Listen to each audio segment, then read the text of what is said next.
Majority Report with Sam Seder. The destiny of America is always safer in the hands of the people than in the conference rooms of any elite. Sam Seder. They are unanimous in their hate for me, and I welcome their hatred. We must guard against the acquisition of unwarranted influence, whether sought or unsought, by the military-industrial complex. The Majority Report with Sam Seder. Ever get the feeling you've been cheated?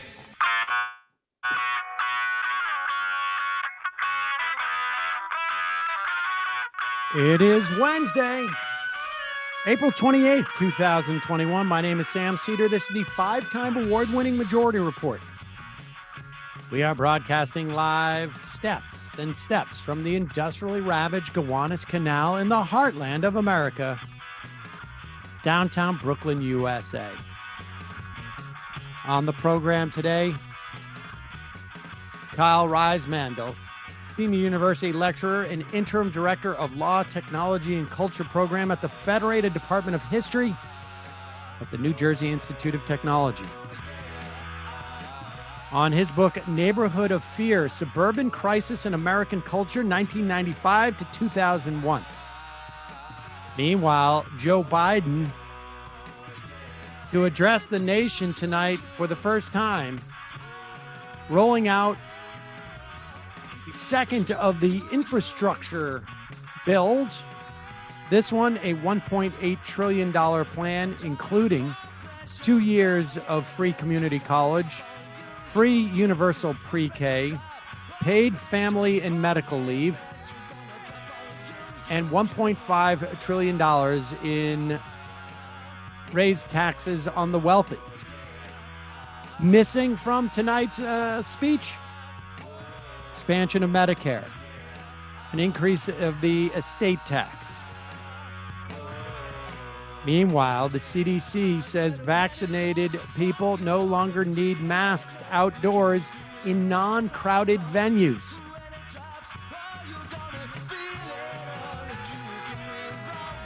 Biden's looking to increase IRS funding for a near 9-to-1 return. Independent autopsy shows that Andrew Brown died from a shot in the back of the head. The Department of Justice has launched a probe of that police department.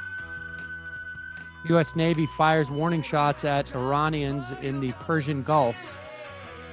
New York Post reporter resigns over the false Kamala Harris book story. An NBC News poll, Joe Biden seen as more moderate than Barack Obama. Wonder why that might be. All this and more on today's program. Welcome, ladies and gentlemen. Thanks for joining us. It is Wednesday. Joining me, as always, Emma Vigeland. Emma, how are you? I am well. How are you? I am, enjoying I would say the nicest day of spring, although yesterday was competition, and also the obligatory allergic reaction that I'm getting in part to all the things blooming right now. Well, you've introduced me to the wonders of Zyrtec, so there you go. Not even an ad. Not even Zyrtec, an ad. effective thus far for me, at least. Glad to hear it. Glad to hear it. Yesterday, the CDC, and I had thought they wouldn't do this for another couple of weeks, but they announced yesterday that vaccinated people no longer need to wear masks outdoors as long as they're in a non-crowded situation. Like you're not at a concert or you're not in wherever crowds, maybe a baseball game, but they're spreading people out at baseball games. I don't even think they say baseball games. I think it's basic, even though that probably would be fine. But since you're sitting sort of with clusters of people, you're probably not going to a baseball game alone. I think it's more like, if you're going for a run or something. Right. Yeah. Well, if you're going for a run, certainly if you're walking around, you're fine. And So there are, specific crowded areas where they say no. And there is, of course, some measure of hesitancy. You see things that are like what are happening in, for instance, in India. There's every reason to believe that the vaccines are incredibly effective. Of the millions of people in this country who have received a vaccination, there's only a single digit thousands who have had what they call breakthrough infections. And even in those instances, there are very, very few instances of serious COVID cases and ones that would lead to death. However, you're dealing with a pandemic. And so if you're going to err on the side of anything, it is caution. Who could possibly argue against that?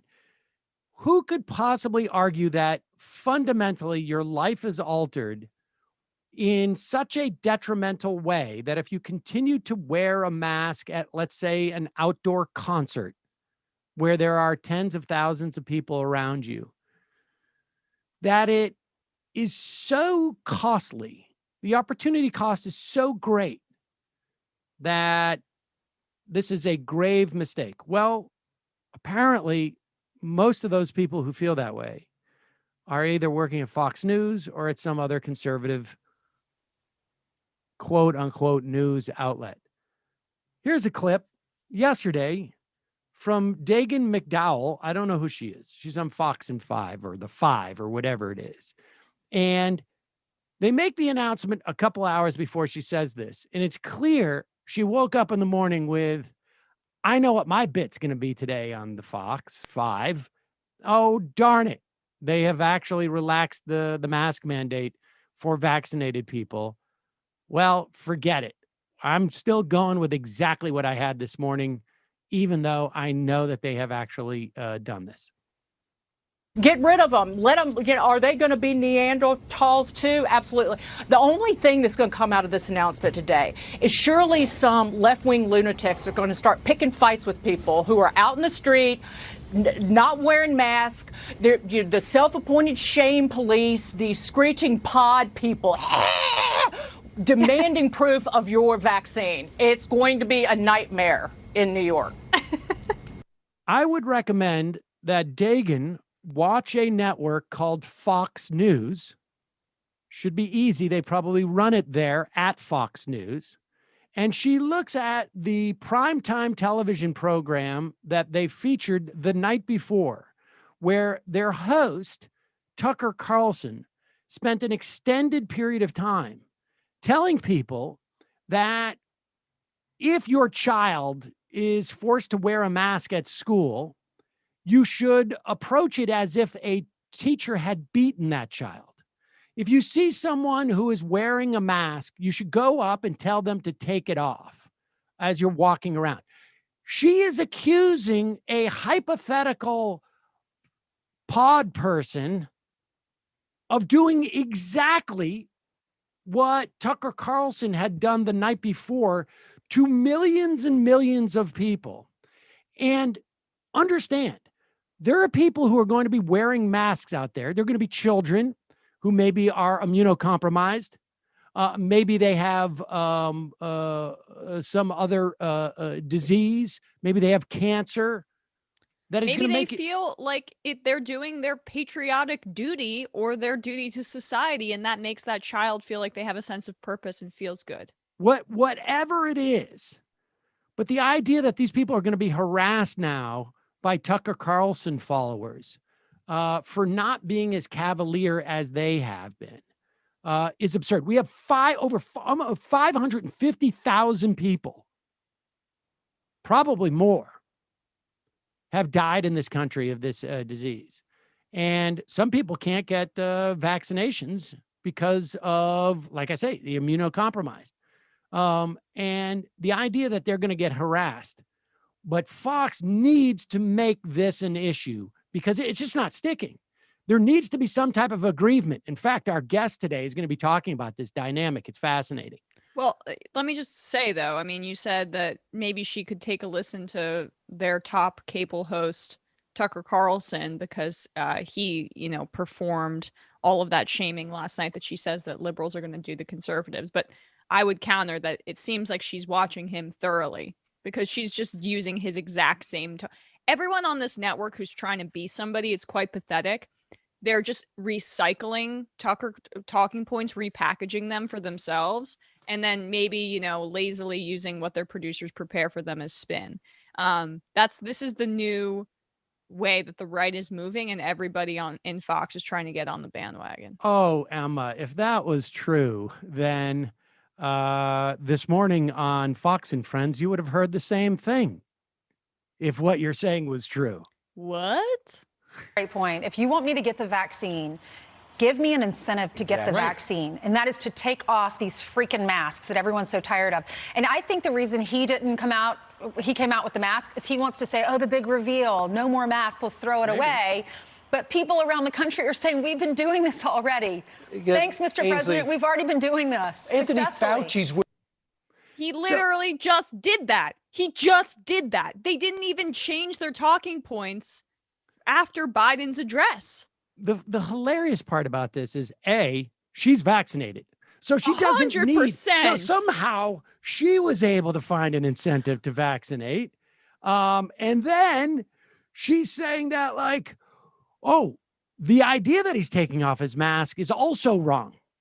And people have already done it. Well, if people have already done it, then what is the incentive to get the vaccine according to her? Like, this is all just, I mean, it really is stunning. And if the implications of this hadn't already killed literally tens, hundreds of thousands of people, and conceivably kill hundreds or thousands, in the future, maybe a couple of thousand people, it would be hilarious, but it's just disturbing. I mean, it's just completely disturbing. All right, we're going to take a quick break. And when we come back, we'll be talking to Kyle Riismandle about the neighborhood of fear, Suburban Crisis in American culture in 1995 to 2001, which really explains a lot as to how we got here today. This one piece of breaking news, the New York Times has just reported that federal investigators have executed a search warrant at Rudy Giuliani's apartment. Prosecutors obtained the warrant as part of an investigation into whether Giuliani broke lobbying laws as President Trump's personal lawyer. I can't even imagine that America's mayor would do something like that. I won't believe it at all. He's just too wholesome for that. In the meantime, we'll take a quick break. We'll be right back. Folks, Mother's Day, it's a week away. What? Well, a little more than a week. You got a little bit of time. What have you gotten for Mother's Day? Emma, have you thought about this? I had like a pre-sleep anxiety thought about it. Like, God damn it, I need to get something for Mother's Day. I've got your gift right here. You ready? Yeah. A bidet for your mom. Mm-hmm. You can bring your mom into the future with a brand new Hello Tushy 3.0 modern bidet attachment. It's stylish. It's eco-friendly. It's super easy to install. And it's going to help her stop flushing her retirement down the toilet in toilet paper costs. But frankly, it is just the most civilized way. It's not that, the idea is not particularly new. The idea that washing yourself with water is the cleanest, is the most effective way to wash yourself. Well, Hello Tushy doesn't just cleanse your butt with a precise stream of water. It cleans itself too. And it does so before and after it's used with the Smart Spray automatic self-cleaning nozzle. And when they say that anybody can put this together, anybody can. It is super easy. All you got to do is basically unscrew your toilet seat. You screw into the existing plumbing. You don't need any new electricity. you can see the plumbing behind the toilet right there. Super easy. They have a 60-day risk-free money-back guarantee. They have a 12-month warranty. And if your mom already got one back in the days when we just had the classic Hello Tushy, well, she can upgrade to a new Hello Tushy 3.0. So check it out, folks. It will really, I mean, I don't want to say it's going to dramatically change your life, but it's going to dramatically change a part of your life for the much better. And now you can give that as a gift. Give the gift of a clean butt. Go to hellotushy.com/majority to get 10% off plus free shipping. Special offer for our listeners, hellotushy.com/majority for 10% off. hellotushy.com/majority. Folks, I said this yesterday, actually. I've been talking about Harry's for a long time. I don't shave that often, but when I do, it's with my Harry's razor. I gotta remember what the name of it is. Mine has got the chrome handle that is it's really good, sort of like a classic look. It's nice. It actually feels nice in your hand. Like I'm like beginning to appreciate like style and design more as I get older. But I also have to say that the selling point for Harry's for me is that I get a great shave, and I do so for a lot less than I would pay with those other razors. $2 per refill.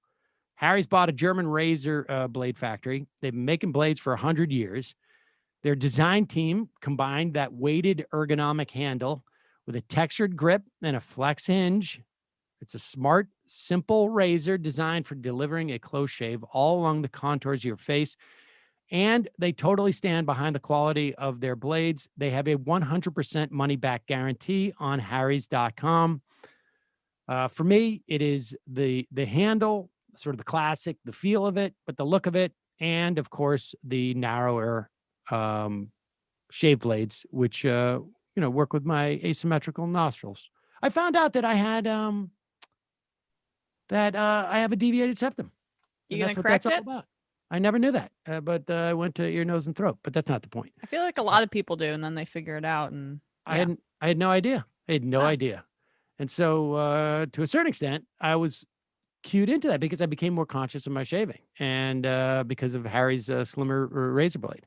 So I'm not crediting with Harry's to be able to determine whether you have a deviated septum, but for a limited time, Harry's has made their exclusive offer even better for listeners of the show. New customers can get a special offer in a Harry's starter set and body wash at harrys.com/majority. You're going to get that 5-blade razor. You're going to get the weighted Truman handle, foaming shave gel, a blade cover, and a travel size body wash, which I've been using a lot of that body wash lately. I mean, it's not to imply that I've never used soap before, but that's true though. There's never been a better time to try Harry's. Go to harrys.com/majority to redeem your offer today. And lastly, folks, what would you do with some extra money? What would you do with some extra time? What more would you want besides extra time and extra money? Well, you can get that by cutting down on your chasing down postage or being able to basically waiting in line at the post office. I recommend to you, way to save time and money, shop online at stamps.com. Stamps.com allows you to mail and ship at any time, anywhere. You get that postage right from your computer. You can send letters. You can ship packages. You can pay a lot less with discounted rates from the U.S. Postal Service and the UPS and more. Stamps.com has saved businesses thousands of hours and tons of money. It's a must-have. If you have a small business and you're sending stuff out, it's a no-brainer, complete no-brainer. With Stamps.com, you can use your computer to print out official U.S. postage 24/7 for any letter, any package, any class of mail, anywhere you want. And all you got to do is you just either drop it off or you schedule a pickup.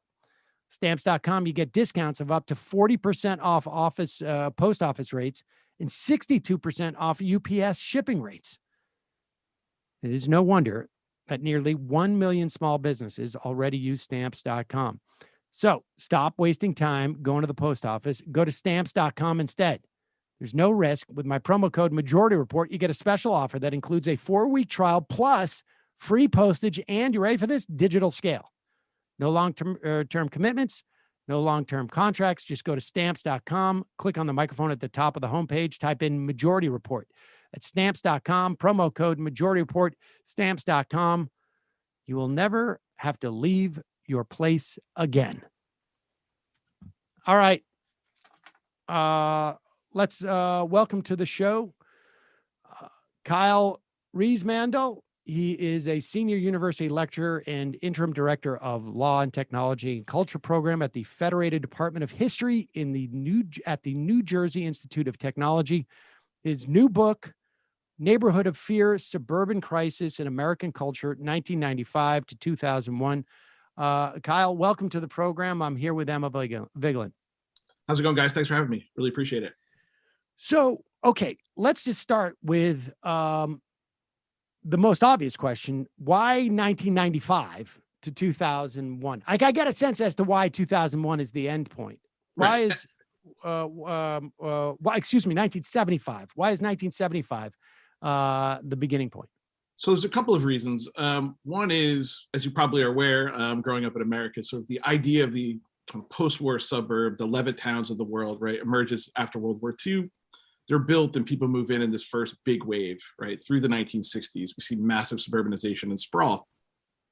And by the 1970s, there is a sort of second and third generations of people moving in, and they're moving in with expectations, right? They've grown up with Leave It to Beaver. They sort of understand the suburbs to be these white spaces, these safe spaces, places where, you know, they have control over the government and the school board. And when they move, they start to find these local fears, these new dangers they weren't expecting. And so 75 is kind of a rough date, but it's really the early to mid 1970s when you start to see sort of more visibly things like toxic waste and environmental danger. You start to see a growing fear of crime on the streets, and eventually kidnapping and burglary, and the emergence of the culture wars and the fears around popular culture and morality. And so the other part of it is that the broader culture is shifting to make those threats visible. You know, the sort of rightward turn in politics and culture is happening over that same period. So just as these threats emerge, right, you're drinking water or you're afraid of Dungeons and Dragons or heavy metal, the culture is telling you to also be scared. So okay, I want to just go back to, like, I'm just trying to think of like the early 70s and what generates and well, maybe let me ask you this first. How do these things emerge? Like, I mean, why are these things new, or they're just more attention being paid to them, or is there a context that is developing in this country that is doing one or the other of those two things? So it's some of column A, some column B. So for example, right, the discovery of toxic waste at Love Canal, and the idea that your suburban community could be built on top of a toxic waste site, and that it could be seeping into your groundwater and giving your children any manner of diseases. So that's a real new thing that is happening. And we should say, I didn't mean to interject, but yeah. So just people know, that's just a couple of years after the EPA is established. And so these new fears that these new dangers have always been, or at least in this context, been present. It's just that now we have apparatus to actually find them. Exactly. And so this is the way in which sort of the dangers themselves emerge as visible, right? That you're able to, in some sense, see them because politicians, popular culture, activists, and other people are saying, these are actually dangerous to you. And some of these things are actually happening, right? There's a kernel of truth. So people really are getting sick at Love Canal. And so you can plausibly say in your neighborhood, not in my backyard, right? I don't want this thing here. I'm going to get sick. My family's going to be sick. My neighborhood will be sick. I don't care where you put it. And quite often, you know what happens then, right? It's sort of that generates the eco-justice movement. But similarly with kidnapping, right? The kidnapping and murder of Adam Walsh in 1981 sort of recodes suburban public space as fundamentally dangerous to children, right? The thing that you could assume your children could ride their bikes, walk home from school. Now you're saying, oh my God, we have to have their fingerprints, know what they wear every day. We're afraid of the white van, right? This kind of mythic white van. And that's also because of the wars on crime and drugs, right? There's this massive reorientation of culture towards crime and punishment. And so people are ready to see crime. And when one happens, right, they extrapolate from the sort of one or small number of examples. Oh yeah, no, I guess you move towards the crime aspect, which I want to explore as well. But I'm curious about kind of the dogmatic adherence to the heterosexual nuclear family structure and how that plays into the psychology behind this as well. So again, you're pointing exactly to sort of this formation of the suburbs in the 1950s and 60s, and this focus on sort of producing citizens, right, and producing consumers through the nuclear family, which is an invention of post-war America, right? This is sort of aberrant, really, in the history of people, but also in the history of America. And this focus, you know, and it's usually through the lens of the Cold War during that earlier period, is then by the 1970s, what you have emerging are the gay rights movement, second wave feminism, and the broader move around sex and gender rights. And so what happens is there's a backlash, right? And as you know, right, the ERA is defeated, but there's a broader idea shared on both the left and the right that the family is in danger, that the nuclear family itself, because of divorce, because of these rights movements, and because of a larger liberalization of popular culture, that this family is under assault. And so you see by the 1980s, right, the backlash of the culture warriors, and that's on both sides, right? Again, you sort of have the Pat Robertsons and the religious right and moral majority, but you also have, you know, the sort of middle of the road Democrats like Al Gore and Bill Clinton, right, fighting these exact same wars. And what they're trying to do, I think you're right, is ultimately reinstantiate this kind of vision of basically white, middle-class, suburban, straight people as the kind of ultimate goal of American society. And this is what the culture wars are really about. How much does, when we talk about something like Adam Walsh, how much does the advent of cable television and just I'm just trying to remember, you know, we're talking about the early 80s, and there was at one point, I mean, this is when I was a kid and a teenager, there was the media expanded essentially. And so there is a hunger for the stories. Like, obviously, I mean, I think you're right in there, you know, at the time of Adam Walsh, there had been, you know, half a dozen black kids more than that, I think it was in Atlanta alone who had been, but nobody knew about it. That plays into racial issues, but it's also a function of like how, you know, what the media decides to promote, what they need to sell. And so how much of that is also at play here? Yeah, so the political economy of media is essential to this story. You're 100% right. Because of what stories get told and how they get told matters to how people imagine their world. So one of the reasons my book focuses on news media and popular culture is, one, it's sort of understudied in this way, but two, this is how people make sense of these threats. This is how they make sense of who they are and where they are in the world, right? How they're communicated to. And so the emergence of cable television, I think to some degree, the sort of emergence of talk radio a little bit later, right? Particularly right-wing talk radio. I know you're well aware of that emergence. It allows people to sort of access these fears more easily, more regularly, right? So it's not just that this idea is out there, you hear about it, but that it quite literally is on the movie screen, the television screen, the newspaper, and the magazine, kind of all simultaneously, right? In addition to the sort of government and school structure things that are reinforcing the ideas of these threats. So that is definitely part of it. There's actually probably a book to be written from some media studies perspective or communications perspective about that exact thing. How did the, and there's a couple other, like the, and I want to get to this notion of productive victimization in a moment, but I want to sort of just like get more like the context here, because, and I guess maybe this happens a little bit further into the 80s. But the scare about, and this is, I guess, wrapped up also in Adam Walsh, the scare of like, of pedophilia, of Satanism at, you know, daycare centers. This is, the 80s are so loaded with what's going on in the politics at the time, because, you know, I've read a couple of different folks who have written that what drove that scares of Satanism at childcare centers was an anxiety from the religious right in losing the patriarchal nuclear family.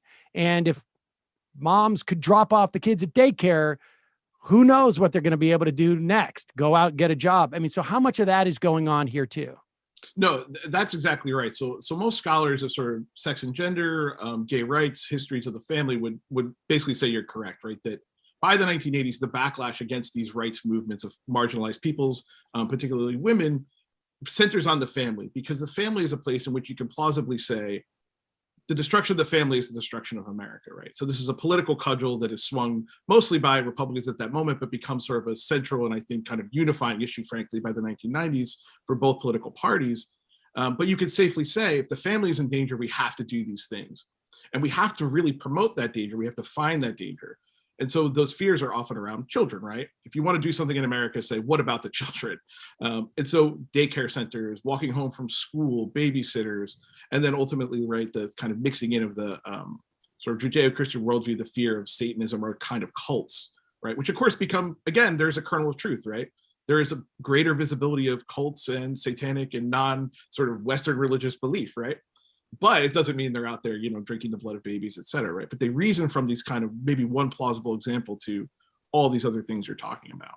Well, I mean, I'm reminded of, I know this is in the 90s, but the West Memphis 3, right? I mean, I don't know how much that played into what you wrote about, but that is such a moment that informs the dynamics that Sam's talking about. I just, before we move a little further, I wanted to just go back a little bit because I know the book starts in 75.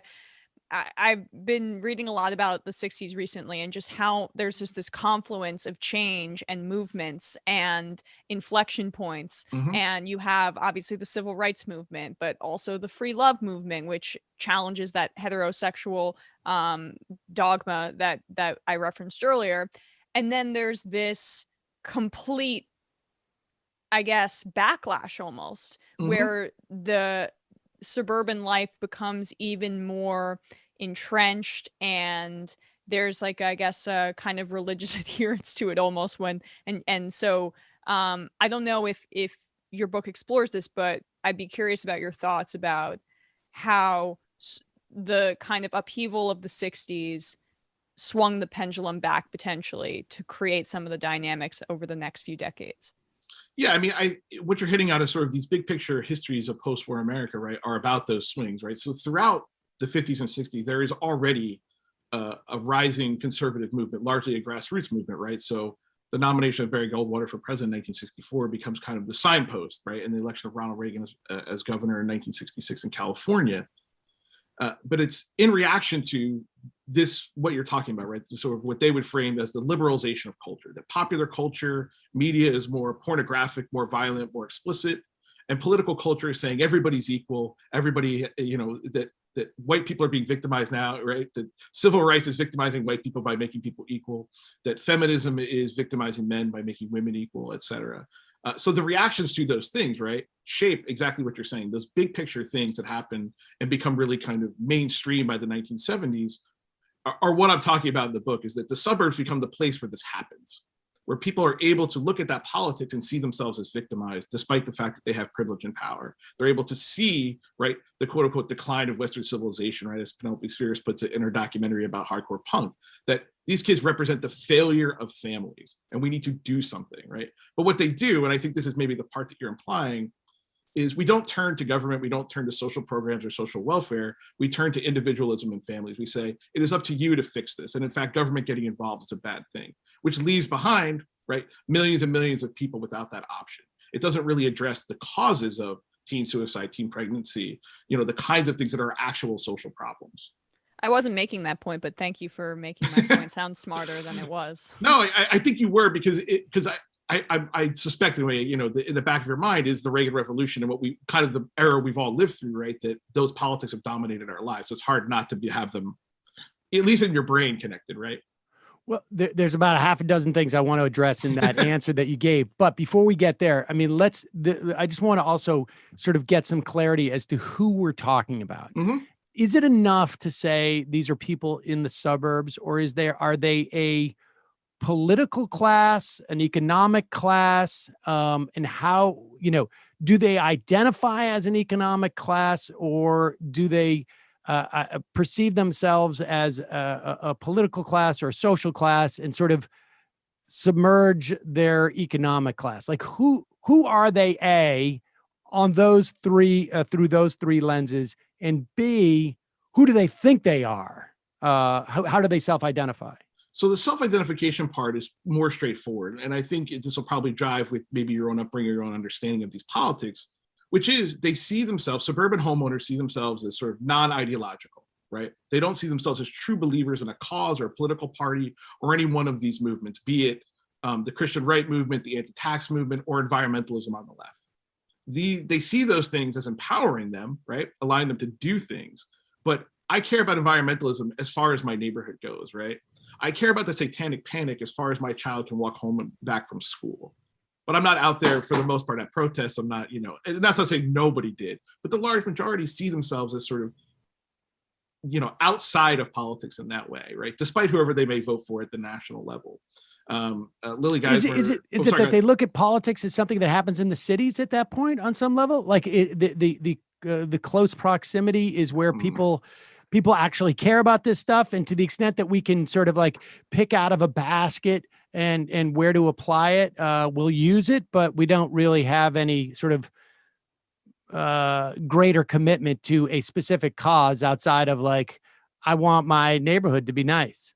I think it's a function of privilege that they see politics as for them and doing what they need rather than them doing something for politicians or politics, right? And so that power and privilege, that expectation is often borne out. The privatization of policing, for example, that happens because the local police let it happen, right? That doesn't happen, right, in urban neighborhoods. They are surveilled and policed quite strictly, as we know. So I would say that they don't imagine their world to be political because they have privilege, right? That's sort of the definition of it, right? They don't have to actually engage in kind of these fundamental grassroots activist things, except, as you point out, when they encroach on their actual neighborhoods or their sense of their power or belonging. And you asked a number of other questions of like, who are they actually? And I think ultimately they are kind of the prime example of property owners, right, in post-war America, that they see themselves through that lens and also function that way. And that with property comes a set of rights. And those rights are, when they are mitigated or even threatened in some way, they now push back even harder.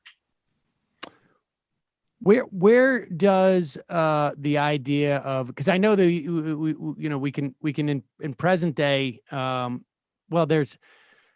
there's a couple of examples present day where I think, sort of some of this sort of resonates on some level. Like the thing I kept thinking about was, as I was reading some of your stuff, was the fear that I think it was folks in Minnesota had in their lake houses, that the caravan was going to take their lake houses, the caravan that was in Central America. Mm-hmm, and I just thought like that, like, this era that you're talking about is which developed the muscle memory for those people to be able to say like, well, I know they're in the caravan and they're down in Mexico, but they could come and take the lake house. Mm-hmm. That's the muscle memory, right? That we're talking about. It's the same thing with the couple with the guns. Yep. And the Black Lives Matter, right?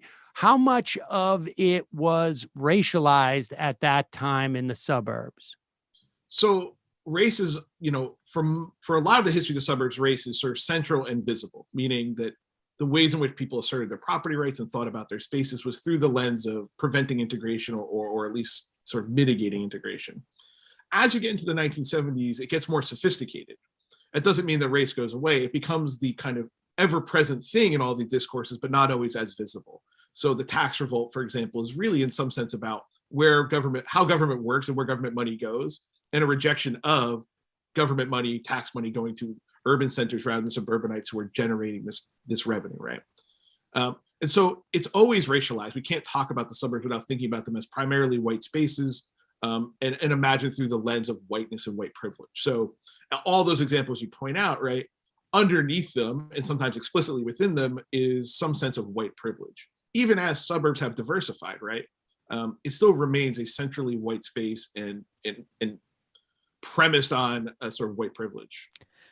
I'm reminded of, I guess, the housing fight in Yonkers in the late 80s and 90s. Mm-hmm, I know, just because that was such a confluence of events, and it had to do with housing, and particularly, this is a white space. We have white people over here and Black people over there. And because of, I think it was national laws, housing projects had to be built in different areas, and there was like this extreme fight there. So I'm just curious about your perspective on I guess housing projects and how that influenced a lot of the dynamics that you explored in the book.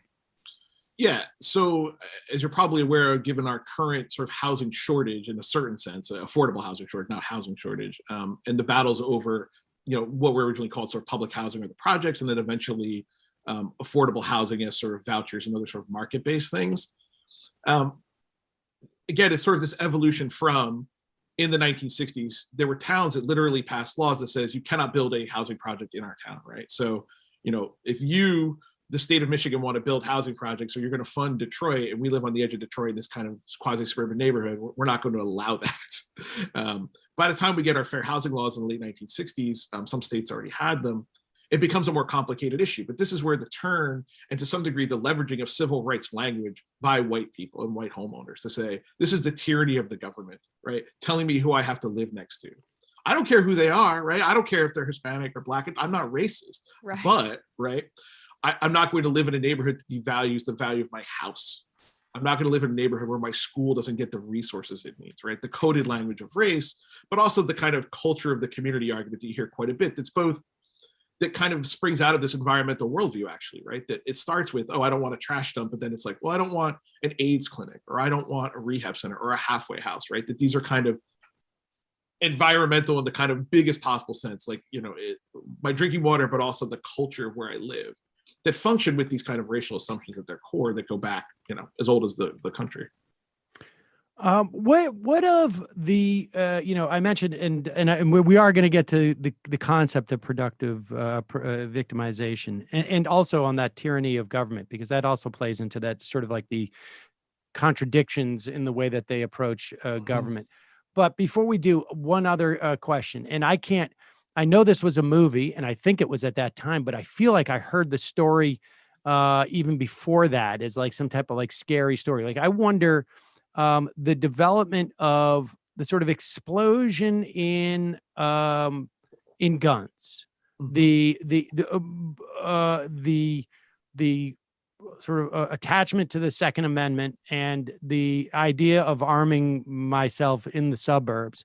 How much of that was a function? I just remember that movie, and I don't know when it was from, but I imagine it was from the 80s, where the calls coming from inside the house. Yeah. And that story was out and around before the movie was made, if I remember correctly. And it was just like, one of the horror story. Like, how much did like the genre of horror and the sort of like, how much did that reflect this sense of like, you're not safe, even in the places where you think you are, even when like your kids go out and and then all of a sudden the guy shows up with the chainsaw. I mean, that is the essence of the neighborhood of fear, right? That is the fundamental idea, is the place that was a safe haven, the place you're going to, right, to protect your family, get all the privileges of suburban living, which is in some sense the privileges of American culture, are actually endangered in all these ways you'd never imagined, and they're now apparent to you.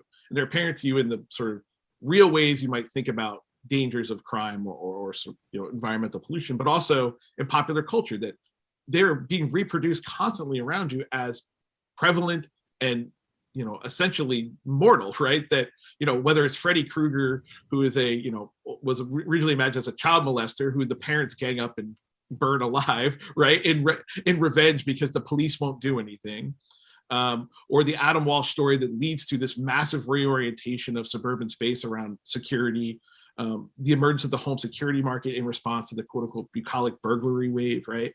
That crime is inching its way in and it will find you, right? All of these things are empowering people to act. And this is happening, I think you rightly point out, Sam, at the same moment that the NRA shifts, right? So the NRA shifts in 1976, they elect a new president who says, the NRA is no longer about training people to use firearms, right? Or about education, or about some notion of kind of hunting, right? The kind of old, much older, extremely old notion of what the NRA did, to we are a political advocacy organization for gun ownership. And we're going to fight rules against gun, limiting gun ownership. And so they're happening at the same time. You don't see the discourse of the NRA so much in the culture, at least the things I'm talking about, until the 1990s. Right. That's when George Herbert Walker Bush said, I'm getting rid of my NRA membership because of Wayne LaPierre. I mean, this is the migration of the NRA's sort of pond, if you will, from rural to suburban, right? I mean, that's what's happening there. No, absolutely. And there's kind of an ambivalence at first around gun ownership with suburban living, right? Because guns actually represent or are symbolic of this violence you're trying to escape, or you think you're protecting yourself from. So the endorsement or embrace of gun ownership, or the idea of gun ownership in the suburbs, takes longer.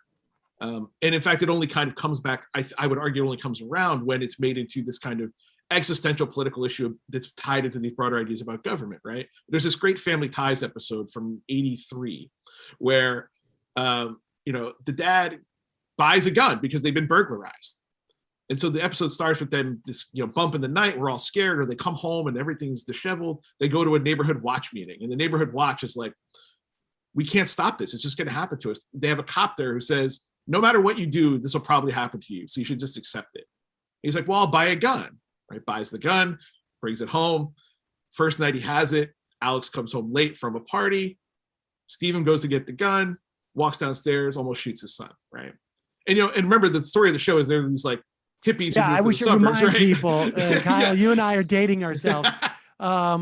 This is what Alex B. Keaton was. Sorry, I should have given. It's basically two hippies whose son is a sort of like conservative, sweater vest wearing. I am sad to say. There you go. And then they have a daughter, like two. He's got two sisters, Mallory, and I can't remember the youngest one. Jennifer, and they seem to be apolitical, more just sort of like, but it's the parents and the kid. It's the reverse of what happened in the 60s, right? I mean, what's the show? I'm sorry. I didn't. Family Ties. That's Family Ties. Okay. Yes. I know that. It's kind of the reverse of All in the Family, right? So the sort of, Archie Bunker is this arch conservative reactionary, and his daughter and her husband are the kind of hippie liberals. Right. And so that's fascinating. Then it's also sort of like, I've wondered about that show. Like, what was the political message that was coming through? Because the parents did seem to be sort of feckless in this idea of like, hippie punching, and the idea of it's, this is a rough and tumble world, which is sort of like Alex P. Keaton's thing. And so they landed on the government cannot save you here. You need to have a gun type of situation. Well, and so at the end, he says, we don't need a gun, but there's this, so I guess what I'm getting at is there's like this ambivalence about sort of gun culture, I think at the beginning, or sort of that early period, 76 to the mid 80s, even as Ronald Reagan is the first to speak at the NRA and endorse the NRA, right? After passing the strictest gun restriction law ever in 1968 as governor. And I can let you guess why, right? Because of the Black Panthers. Black Panthers, right? But part of what I'm getting at is that show sort of epitomizes this political expediency idea, right? That at some level, the commitment to these broader ideological things, maybe that they were raised with or whatever, is silly and childish. Even Alex, right? That he's this kind of arch conservative committed to these ideas no matter what, but he's also a young person who's seen as kind of naive and silly. But the parents sort of understand we do what we have to do because what's most important is this household and these people. And everything is seen through that prism. And so the neighborhood of fear emerges when people like that, who would otherwise be, George McGovern supporters or Michael Dukakis supporters or something, right? Actually embrace this culture of fear. And so, I mean, we've been describing it, but deploy the term productive victimization here, because this is what it basically allows, right? It allows, there's a two-step here. And frankly, this is what I think conservatism has become on some level. It seems to me is like, this is the mental process that happens. Explain it to us. Yeah. So, and I would agree, and I'll maybe start at the end, which is the reason it's become so central is because it works, right? That victimization as a claim is extremely powerful in American culture. And frankly, suburbanites and even the right wing learned it from the civil rights movement, who were making legitimate claims of victimization, right? Like violence, murder, being kept out of resources, et cetera, right? Everyone understands sort of why that was. And so they see this and understand that if we can make a plausible argument for victimization by, right, the government or someone else, then we can do stuff. We get things, right? And so the way I articulate in the book is that when people move to the suburbs, they find these fears, as we've talked about, right, that they didn't expect. But in reaction to them, they don't just say like, we need help or we need to protect our homes. They try to do those things and expand their power. They say, we can actually do stuff, right? I can keep things out of my neighborhood by saying they're going to endanger the environment, even if they will not. I can make the white suburban family the center of American culture in response to this satanic threat. I can be empowered as a parent to do all of these things with my kids. I can privatize security, right? I can control my home and neighborhood with the help of government and corporations, right? In a way that I couldn't before, or I didn't even think to do before without the quote unquote legitimate threat of burglary, home invasion, rape, et cetera. And they're, of course, they are, the idea of the book is that they're fueling and fueled by the rightward turn, right? They are the perfect example of this ideology at work, right? That localism, individualism, family, right, is the most important part of America. And by doing that, right, they promote the idea that people are in danger, that we need this politics of law and order or just say no or family values. You say localism there, and that's just such an, I feel like a precise term that describes so much of what's just inherent in American culture from its founding, right? Which is this kind of atomization. And I don't agree with that, but it's something that I think pairs along or works parallel with individualism. And there's that dynamic. It's so difficult to fight. But I'm curious about your thoughts there, because I think it informs so much of modern or historical conservatism in this country as well. So, there's Lewis Mumford is a historian and sort of urban theorist you may have heard of. He says the suburbs were a collective effort to live a private life. And that idea, I think, is what you're talking about. Because one of the things that has happened because of the triumph of localism and individualism and the idea of sort of what we now call neoliberalism, right, that markets determine social goods, not sort of collectivism or government, is that we've erased the past of communitarianism, right? We've erased actually the memory or history of working together or thinking of our communities in this way. Imagine the world where Hillary Clinton says it takes a village and is mercilessly mocked as just like sort of an out of touch liberal where families are sent to rape. But that was actually how things worked, right? Again, this kind of nuclear family is aberrant. It is so unique to this period. It is not part of American history or history, right? Sort of writ large of humanity. So part of what happens is you erase this history that you could rely on to make these arguments. And I think this is one other thing I want to make clear, Sam, before you ask your question, is the idea of this mythic family from the 1950s, the idea of these pure cultural values, the idea of the home as safe, are political values that get trotted out to do things by politicians as well, right? They need that story, and right? A myth is just a political story. It's something that allows you to do work. And they need that story to do the things you're talking about, right? To reinforce localism, to say, well, we don't need affordable housing because the people in this neighborhood decided they don't need it, right? They've zoned it so you can only have single family homes because the local people should decide, right? Like there shouldn't be any infringement on their property rights and their sort of local decision making. Well, that is also a framework that was established, right, with states' rights, right? Like exactly. So it's at the modality, I guess, was established to basically say, hey, you can't tell us what to do with our black people, 200 years ago, 150 years ago. And that modality carries through to like, we're just going to take care of our own here. And we have no relationship. And just as you were saying that too, I was remembering the Reagan era was so focused on this sentimentality of the 50s and whenever I think of the 50s, I think of Leave It to Beaver and, Father Knows Best. And that's basically it. White picket fence. And that's it. End of story. So let's go forward. So you end in 2001 because all of a sudden we are in a completely different era in terms of fear. And maybe in some respects, I think like over the past couple of years, we're out of that era in some respects, but we have vestiges. Stand your ground, king of the castle laws. What are where does that fear in the suburbs, how does it manifest itself today? And has that bifurcated? Has the hegemony of those fears broken apart in some way? It's tough to say. So I think I'll address the first part first, meaning the legacy of the production of criminal threat, particularly in the suburbs, is that it results in productive victimization through controlling of space and people. That homeowners direct both governmental resources, corporate resources, and individual resources toward their own protection, and see that protection, see that control as an essential right of home ownership. So you don't get the stuff that's happened now without that being a premise of home ownership. And that's really established through the prism of law and order, tough on crime politics, and then the privatization of policing through actual private police, neighborhood watch, home security systems, et cetera. So all of those manifestations we're seeing today happened because of that earlier stuff in the 70s, 80s, and 90s. So it's hard to say now, they've almost become self-justifying, right? That you don't really even need the kernel of truth about crime or about threat. What you need is to have the apparatus that reminds you that threats are possible. Right. The sign of threat is a threat.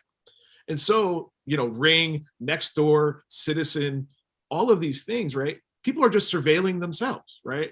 I call it in the book, the carceral suburb. You become a jailer and the jailed. And by being in jail, you see yourself as endangered, right? That you're trying to protect yourself in this kind of locked up castle. And so all of this stuff sort of justifies itself, that we're on here constantly, talking to our neighbors about the strange person who drove through, the delivery guy who threw the package, the thing that moved across the night, I couldn't see what it was. And it doesn't require any sort of connection to a material shared reality.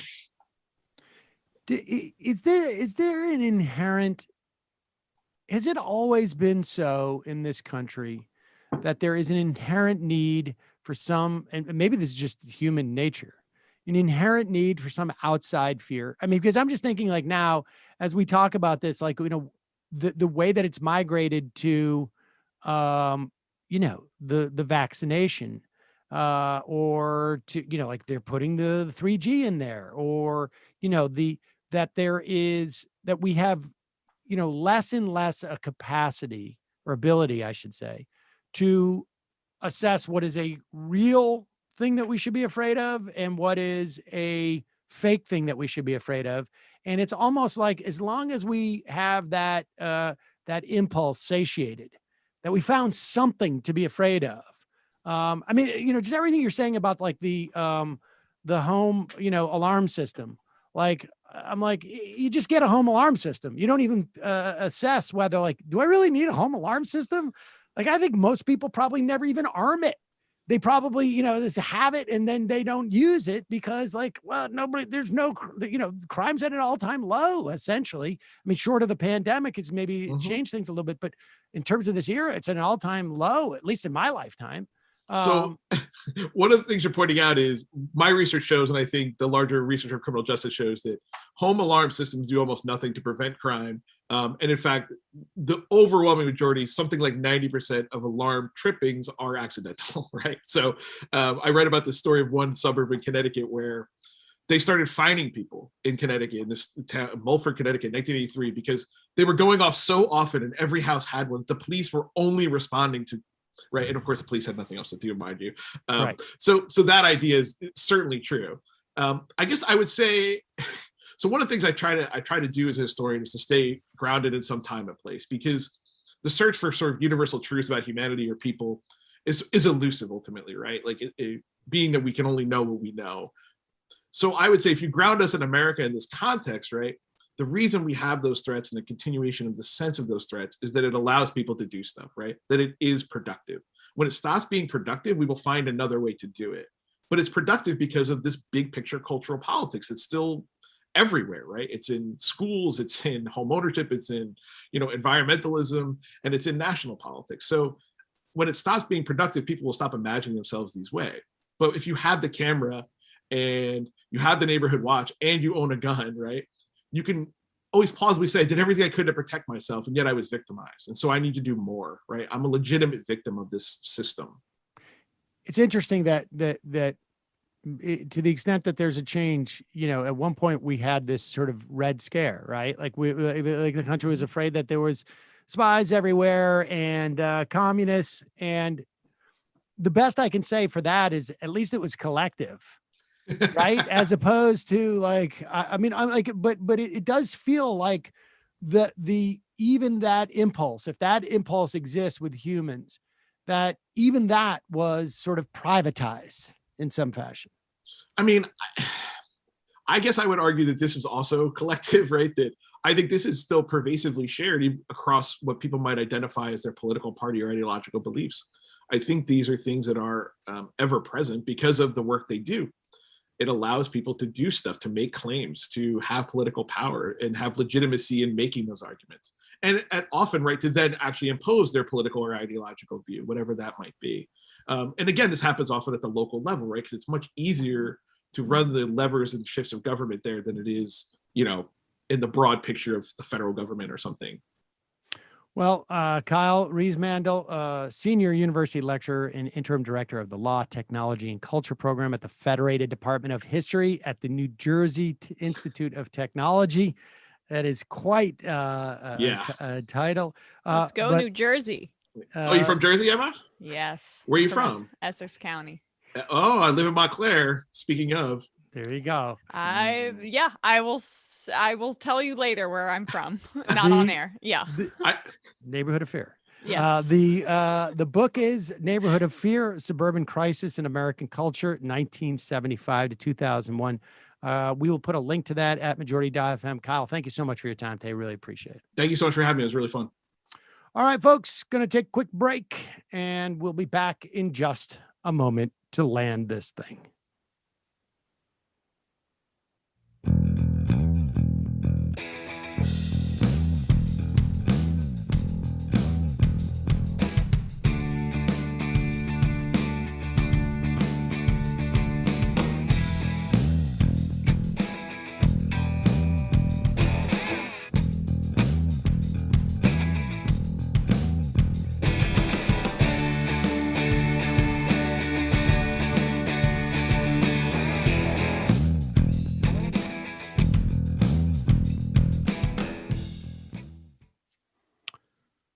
Fascinating look at a phenomenon. And I'm curious as to, you know, it would be interesting to put a class lens on that as well. I mean, it's clearly when we're talking about this move to the suburbs, it's obviously predominantly a white phenomenon, but it would also be interesting to see how class-based that is. We will have to wait for that version of the book. But it was fun to take a walk down memory lane for me. Family Ties. I mean, you know, when I think about it, like all the shows during the 80s were, and it still happens today, but maybe it still happens today, but it's actually a little bit more of a vestige. It was very, very family oriented. Not necessarily it was suitable for families, but it was all around the family. And I think that's why people kind of like Bob's a little bit. Without a doubt. Bob's Burgers, is that what you're talking about? Yeah. Without a doubt. In fact, that was one of the shifts they made. In fact, we could talk about this in the fun half, was to make that more family oriented, because we're out of time today. Emma, we will see everybody tomorrow. Yeah. And we'll see the rest of you today. I'll finish that story about Bob's. So Bob's Burgers, the creator of Bob's Burgers, Lauren Bouchard, he had been making stuff for Adult Swim on the Cartoon Network. And so his sensibility was to be darker, right? That was what was happening during that era. And he had done, I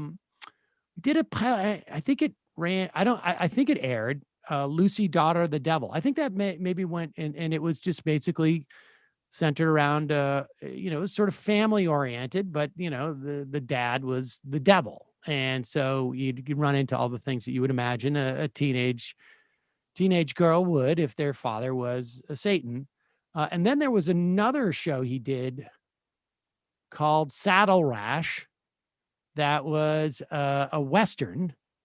And I think I was the lead on that, one of them, where I was it was all voiced, a gunslinger who had no arms. And so that was a little bit of a challenge, as you would imagine, surviving in the West as a gunslinger without any hands or arms. And so when he did Bob's Burgers, the premise of the show if people remember the pilot, and I doubt anyone does, it was 10 years ago. Hugo, the health inspector, which is my character, had suspicions about Bob's Burgers when they opened, that they were serving human beings, that their burgers were actually made out of humans, that they were cannibals. And let me just say here, my girlfriend is a huge Bob's Burgers fan. She watches it to fall asleep. So I've seen a lot of it now. The pilot is a completely different show. The sense of the jokes are way, they push the line way more. I was shocked watching it because we'd been watching like the recent ones, and it's like, okay, we'll just cycle back because basically she leaves it running as she falls asleep. And it's like Ren and Stimpy almost. Like, yeah, it was much edgier at the time. And they were literally, you don't have to go away, Matt. Just because you say that one thing, he goes away. I know, but I always love like what compels you to turn on the camera, because you talk with the camera off, but like it's such a treat when you turn it on. Well, I like to make the appearances count, but also I have fiber now. So I just got fiber optic installed. So so excited. So in the first episode, Hugo thought they were cannibals, and they were. The show was originally written that the family were cannibals, and their burgers were made out of human flesh. And so I'm thinking at that time, I am golden, because this is going to mean like I am playing the guy who chased the Hulk, the reporter. In the series The Hulk, there was a reporter, and by the season 4, they would just have him show up in the last 30 seconds of the show to remind everybody that there was this tension that the Hulk has to keep running. And I'm thinking like, I'm going to be that character. Like I'm going to have to do by season 3 or 4, I'm just going to like show up and go like, I wonder what they're up to. And that's it. And then I get paid my session fee and I get the residuals, because that's all I've done, because you just need that tension, or they're going to get found out as cannibals. And the biggest note that Fox had when they bought the show was like, let's just get rid of the cannibalism, and they're just a family. And then I was like, well, wait a second, but where does that put Hugo? And eventually it basically, once a season, twice a season type of situation. And so that's the sad story of how, and Larry Murphy, who was also like a side character, he just pushed it. So now he's a regular. But if we really want to, Hugo's replacing Jimmy Pesto's, that's something that people think about. I'm not going to push that, but I mean, that would be great. Be great if the hashtag organically got started for that, I imagine. I mean, if it was an organic thing where it's like, instead of Jimmy Pesto's, how about Hugo's Place or something like that? It fits pretty well. I've already gone through that, but that's, that's neither here nor there.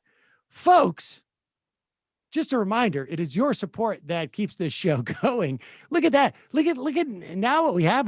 Matt with his fiber. This is there's going to be more fiber Matt in here.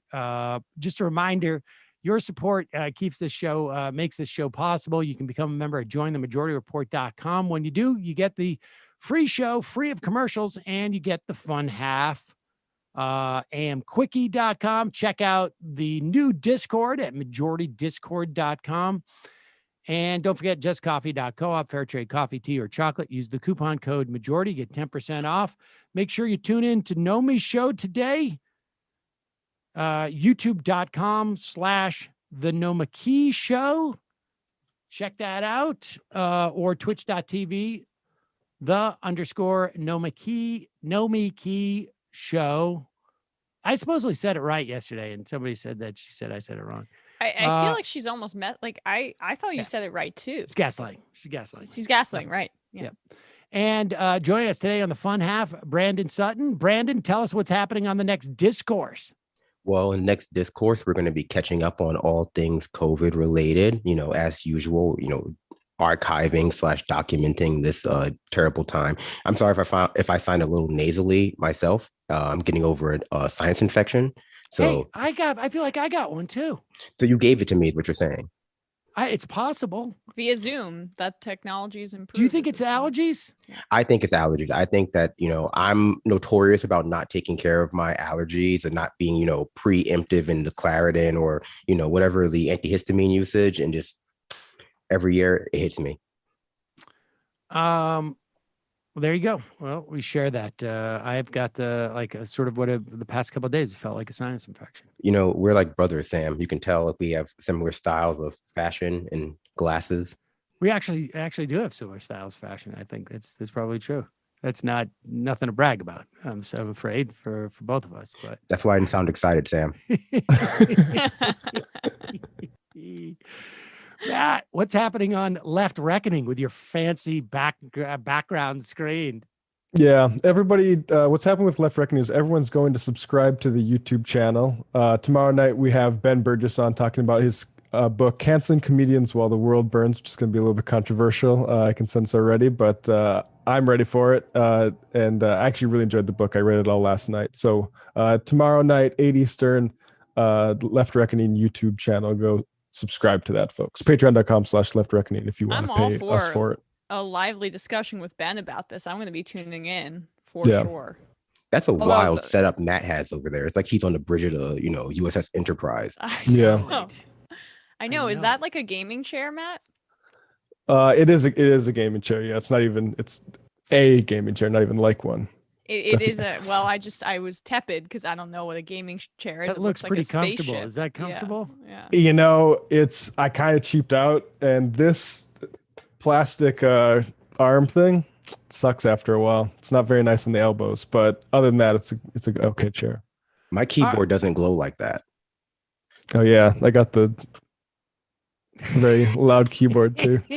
Wow. See you folks in the fun half. 646-257-3920 is the number. All right, folks. 646-257-3920. See you in the fun half. Are you ready?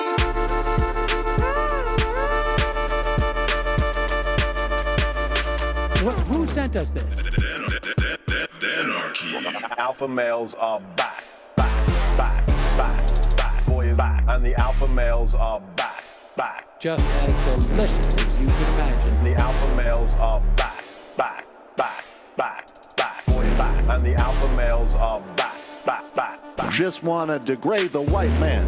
Alpha males are back. I take all of it in my throat. Alpha males are back. Almost says what? The alpha males are back. You are a madman. And the alpha males are back. I am a total cunt. Can we bring back DJ Dannerky's song, please? Yeah, or a couple of them. Just put them in rotation. DJ Danner. Well, the problem with those is they're like 45 seconds long, so I don't know if they're enough of a break. That's fucking nonsense.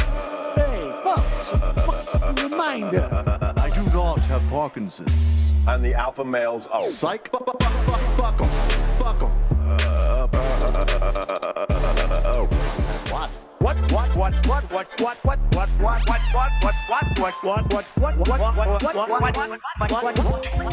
Almost says what? Hell of a lot of bank. Hell of a lot of bank. Hell of a lot of bank. Hell of a lot of bank.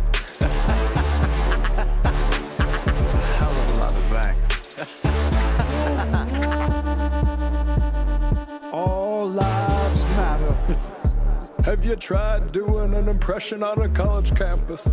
I think that there's no reason why reasonable people across the divide can't all agree with this. Psych. And the alpha males are back. And the Africans are black African. And the alpha males are back. And the Africans are black. See Donald Trump out there, doesn't a little part of you think that America deserves to be taken over by jihadists? Keep it at 100. Can't knock the hustle. Come on, fuck 'em. for the bigger game plan. By the way, it's my birthday. Happy birthday to me, Jew boy. I have a thought experiment for you. And the alpha males are back. Africans are black. Alpha males are back. Africans are black. Come on. Come on. Someone needs to pay the price for blasphemy around here. I am a total pussy.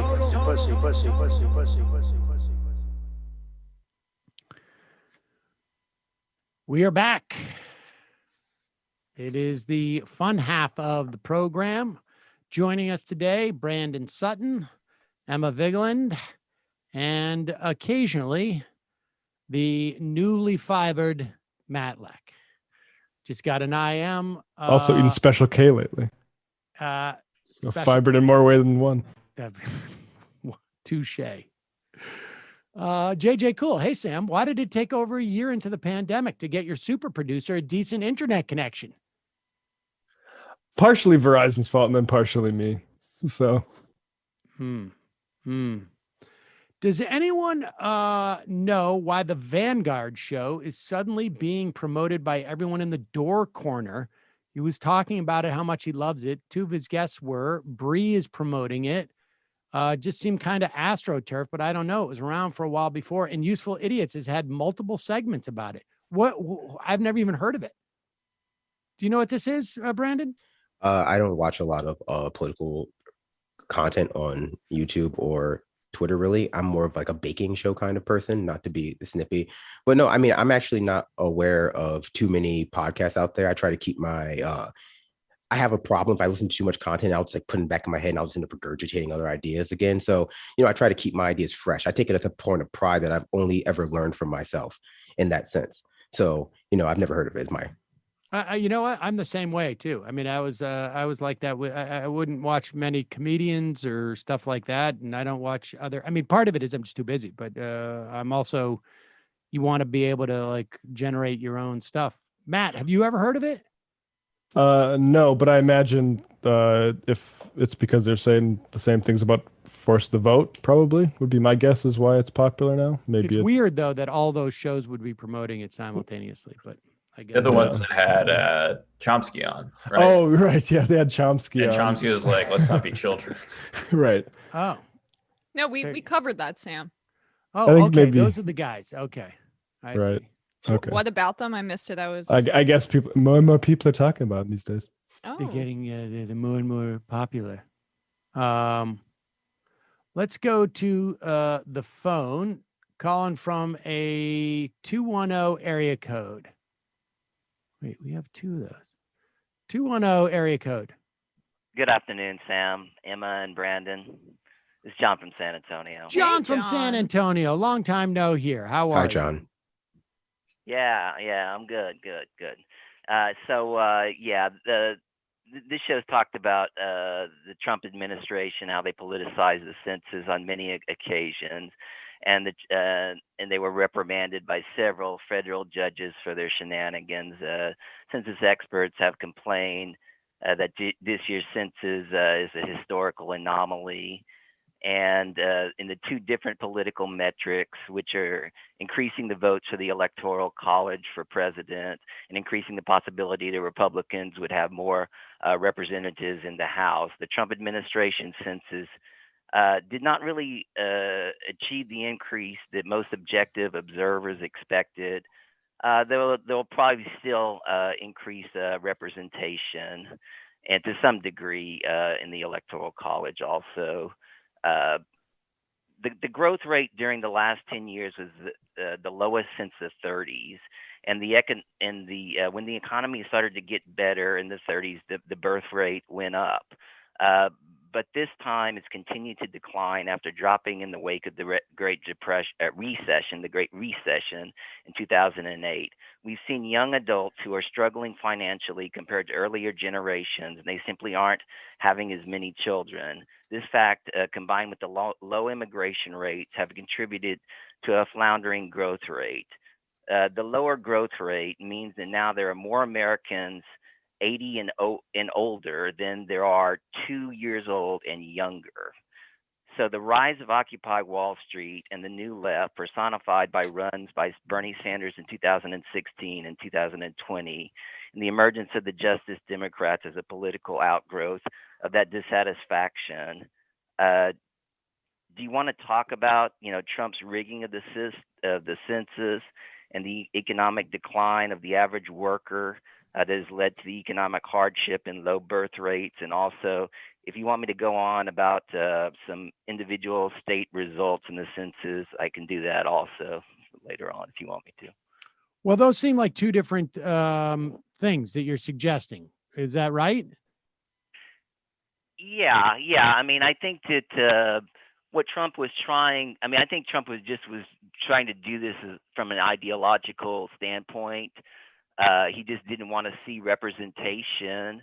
I think it was just a personal thing, just because he hates immigrants, and right. But it really didn't benefit him that much politically, because there's a lot of immigrants in Texas and in Florida, and those are the two states where he didn't get as many right as they anticipated. Yeah, I mean, they're also they're incompetent too. But John, let us answer. We'll let you go. We'll answer it when you're off air. Okay. Okay. Thanks for calling, bud. What do you guys think? We should say Cuomo announced today that they're going to be, I think, attempting to sue the U.S. government over the 89 people that were undercounted that ended up with the loss of New York's seat. The loss of New York's seat was anticipated, and I think if people had to guess, way to deflect blame Cuomo. Honestly. Well, yes, but addressing the larger point. What's your sense, Brandon, in terms of like, I'm not surprised that that birth rates have slowed, but I'm also skeptical that we got a proper count this year between COVID and the Trump administration. And I'm not sure that this is a trend that's going to continue. I don't think it's necessarily a bad trend, at least in the short term, to be having less people in the country, or born. But what's your sense? Well, I think people have been sort of sounding the horn for declining birth rates in America for as long as we've had immigration and, let's be honest, Black people being allowed to vote in the country. And so while birth rate might be declining in this country among certain populations, we have an influx of immigrants from other countries who we don't, want to allow in, as people will consistently which people should be consistently reminded of. But on the other hand, I think that you can, even if we can't point to specific data based on the census about declining birth rates, see in just people, and you can see in people of my generation an anxiety about having kids and bringing children into this world. And I think that you get this kind of demographic sort of anxiety amongst people without any real desire to give the sort of safety net that makes having kids a palatable, experience for people, right? Much less people being able to take care of themselves in this sort of state.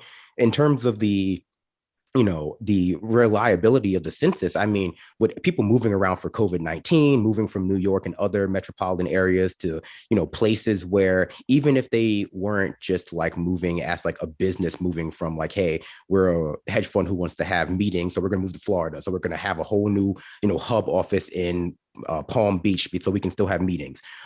Just people moving to the suburbs, right? People moving to the suburbs with their family and just not being bothered to fill out census information.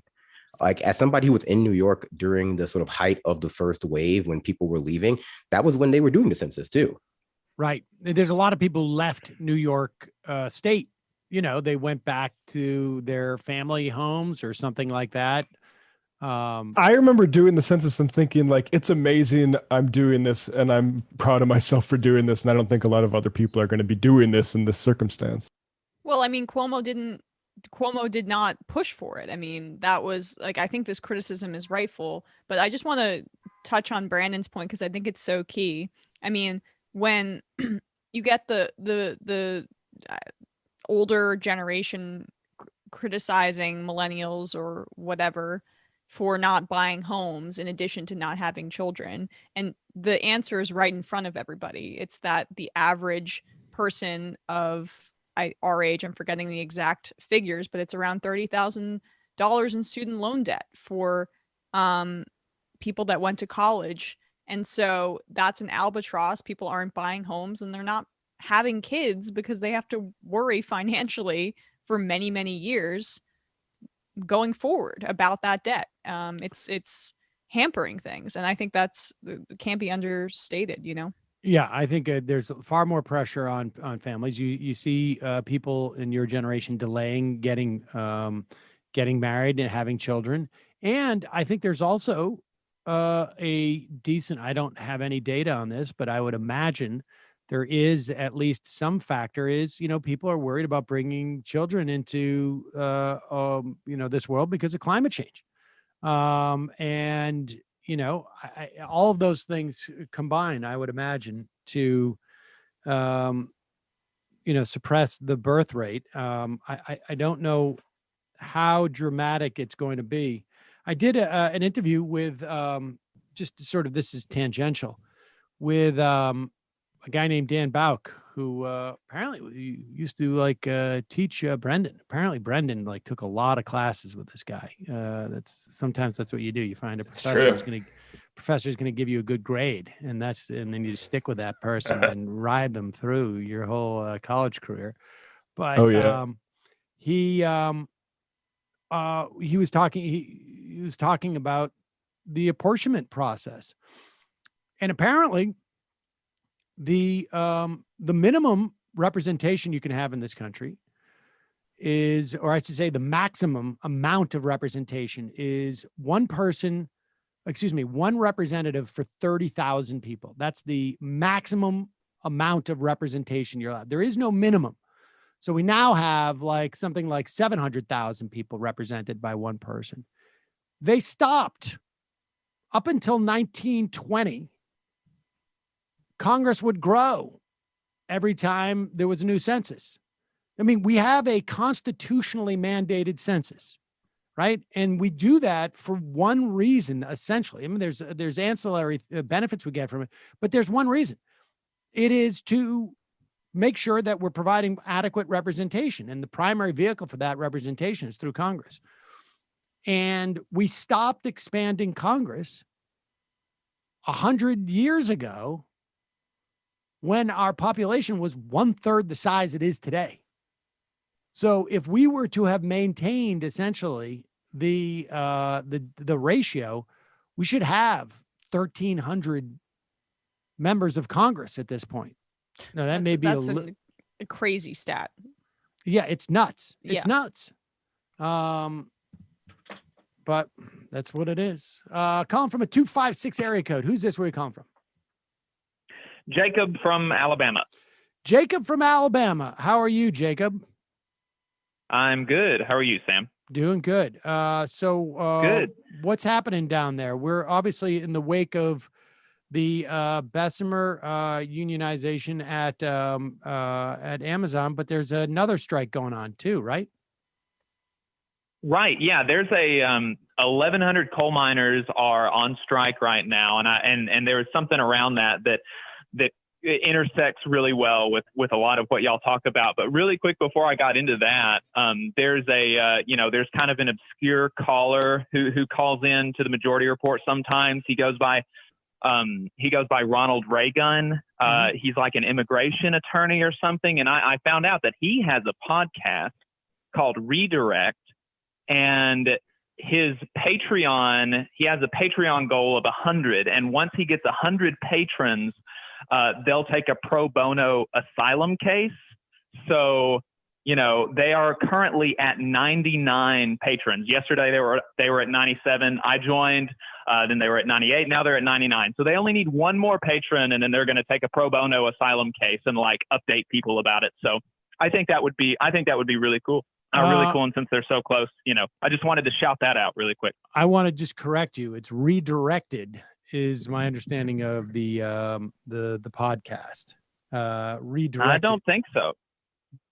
I think it's Redirect. Immigration. Yeah, I think it's Redirect. Yep. Is it Redirect? Yep. Oh, Well, that's I'm a probably why patron of that. I've never been able to find it. And Sam. So folks, go up and sign for Redirect. Maybe they changed the name. That is Ronald Reagan's podcast, and check that out. All right, so Jacob, what do you got? Yeah, so the 1,100 coal miners, they're on strike right now, and the company filed an injunction against them, and the court actually issued a temporary restraining order. And so the complaint that the company filed included, they mentioned the fact that there were a couple instances of actually buses of scabs getting turned around, which is cool as hell, but technically illegal. But a lot of the complaint was like bosses and scabs crying about being called mean names, right?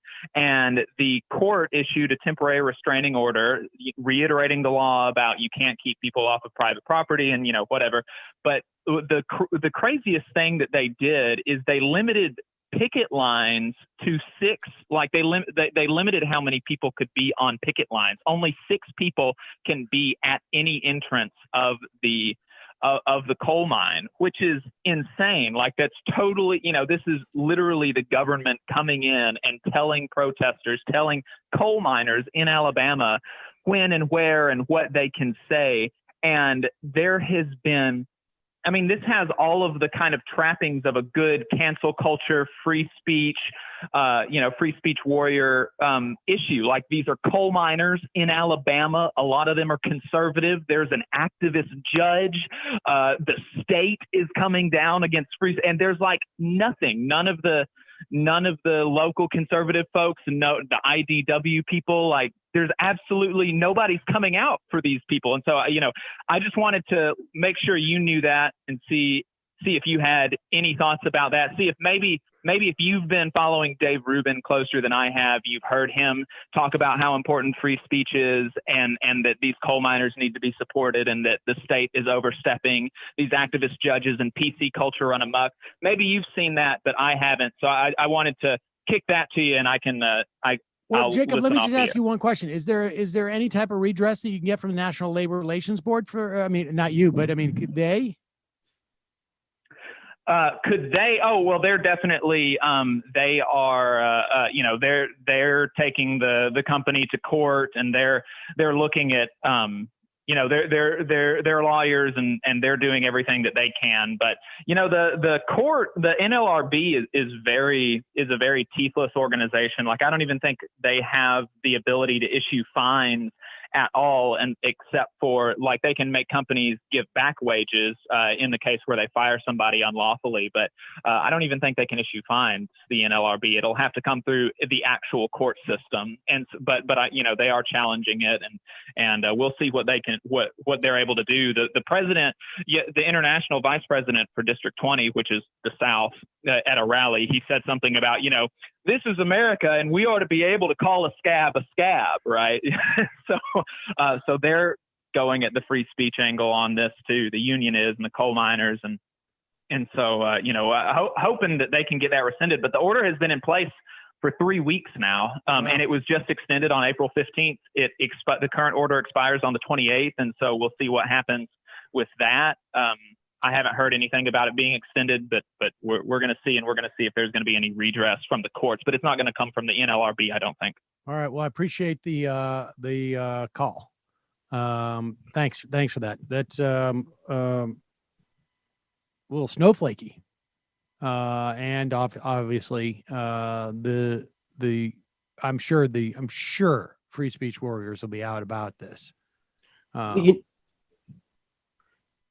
Oh, no, I was just going to say, one of the things that's always so interesting about America is that despite all the deification of like the coal miner and, the fracking worker and like these rugged jobs, the actual history of those industries, and not just like the industry itself, but the workers in those industries and like their radical history is just absolutely absent from most like curriculum that people get. And so we just have this very weird kind of cowboy culture surrounding coal miners and like their humble like gruff demeanor, but no one knows about like the arguably intrinsic way that they contributed to just like basic freedoms we have today, and how necessary it actually is to, not necessary to support unions in order to reap the benefits as a society, right? There are versions of history that track like the, rapidly expanding democratization that occurred during the the industrialization period as being, largely a reaction to the strikes in conditions that, carbon workers were railing against at that time. And yet we don't necessarily see unions and labor and even coal miners, though we sort of have very few of them still, when they do strike, as still being worthwhile to protect. Right. Well, I mean, we just like kind of fetishize the work, and there's like no discussion except, I guess, ancillarily about the dangers of that kind of work. It's like they're almost treated as soldiers for capitalism. Or or the strikes. I mean, it's amazing how people talk about coal mining as like a historical, American job without ever really addressing the strikes. It's also amazing how much they're fetishized, like Emma's saying, and they're deployed when they're deployed really, it's never really about them as much as it is about the industry. So, fetishization of coal miners is really just a way of fetishizing the coal owners. And when the coal miners actually are doing something, nobody brings them up anymore. And fetishizing work for work's sake, and not really questioning maybe workplace conditions too. I feel like that's so much of what it is. Well, I mean, it seems that people don't care if coal miners are put out of work as long as they're not put out of work for a green energy plan. If you put them out of work for some other reason because, they get black lung and don't have any health insurance or something, that's all fine. That's just, that's the coal miner way. But if they get put out of work because, now they might have an alternative job at a wind farm, we can't have that. Emma's Posit Fund. Sam, in the interview, you were spreading false vaccine info. You said the chip was only 3G when it's clearly 5G. Please stick to the Soros-approved talking points. Thanks. No, you get 3G with the first shot, and then it upgrades to 5G after the second shot. Well, we joke about that. And of course, there is no cell phone service that comes with the vaccination. But we may joke about it, but there are, in fact, in some instances, elected officials like this man from Orange County, California, on the Board of Supervisors, Don Wagner, Republican, who represents 3 million Orange County residents, wants to know some of the specifics about the COVID vaccine. It's only at the patient's request. That's correct. Does it, is there any intention of tracking folks? Nope. Is there any in the vaccine? We heard about an injection of a tracking device. Is that being done anywhere? In Orange County? I'm sorry, I just have to compose myself. There's not a vaccine with a tracking device embedded in it that I know of exists in the world. Period. Okay. Oh, I see how he evaded the question, though, didn't he? Yeah. It's fun. He laughed. That must have been signaling to his handlers. Go on, Brandon. I mean, it's just funny to me that some people are paranoid to believe that they're going to be injected with a tracking chip, but not paranoid enough to believe that's already happened. Because, right, exactly. Why this vaccine? Why not get you as a baby? Right, exactly. Now, do you think this guy was asking because he wanted to clarify for his audience that hey, there is no thing, or do you think he was actually pursuing a line of questioning? Oh my God. I mean, I think that was signaling for his batshit Orange County constituents. I'm going to at least ask the question just because many of the crazy anti-maskers that I represent here are concerned about this. What else is that guy going to do except for say, no, of course not. No vaccine. But he didn't answer the question, did he? He was asked, would people in this county get a vaccination that would track them? And the guy's answer was there's never been a vaccine to my knowledge that can possibly do that. As far as I can tell, too, it looks like this guy, Don Wagner, was vaccinated by the doctor he was questioning.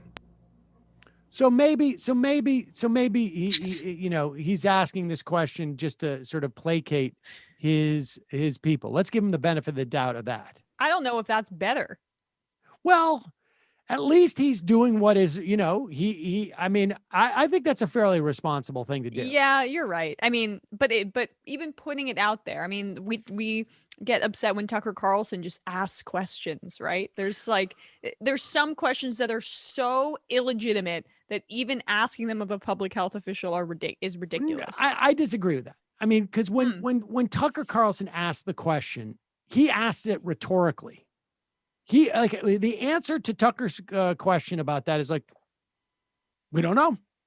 But here you have, you know, the guy talking to an expert and having the expert say, that's not the case. I mean, I hope that's what's going on there.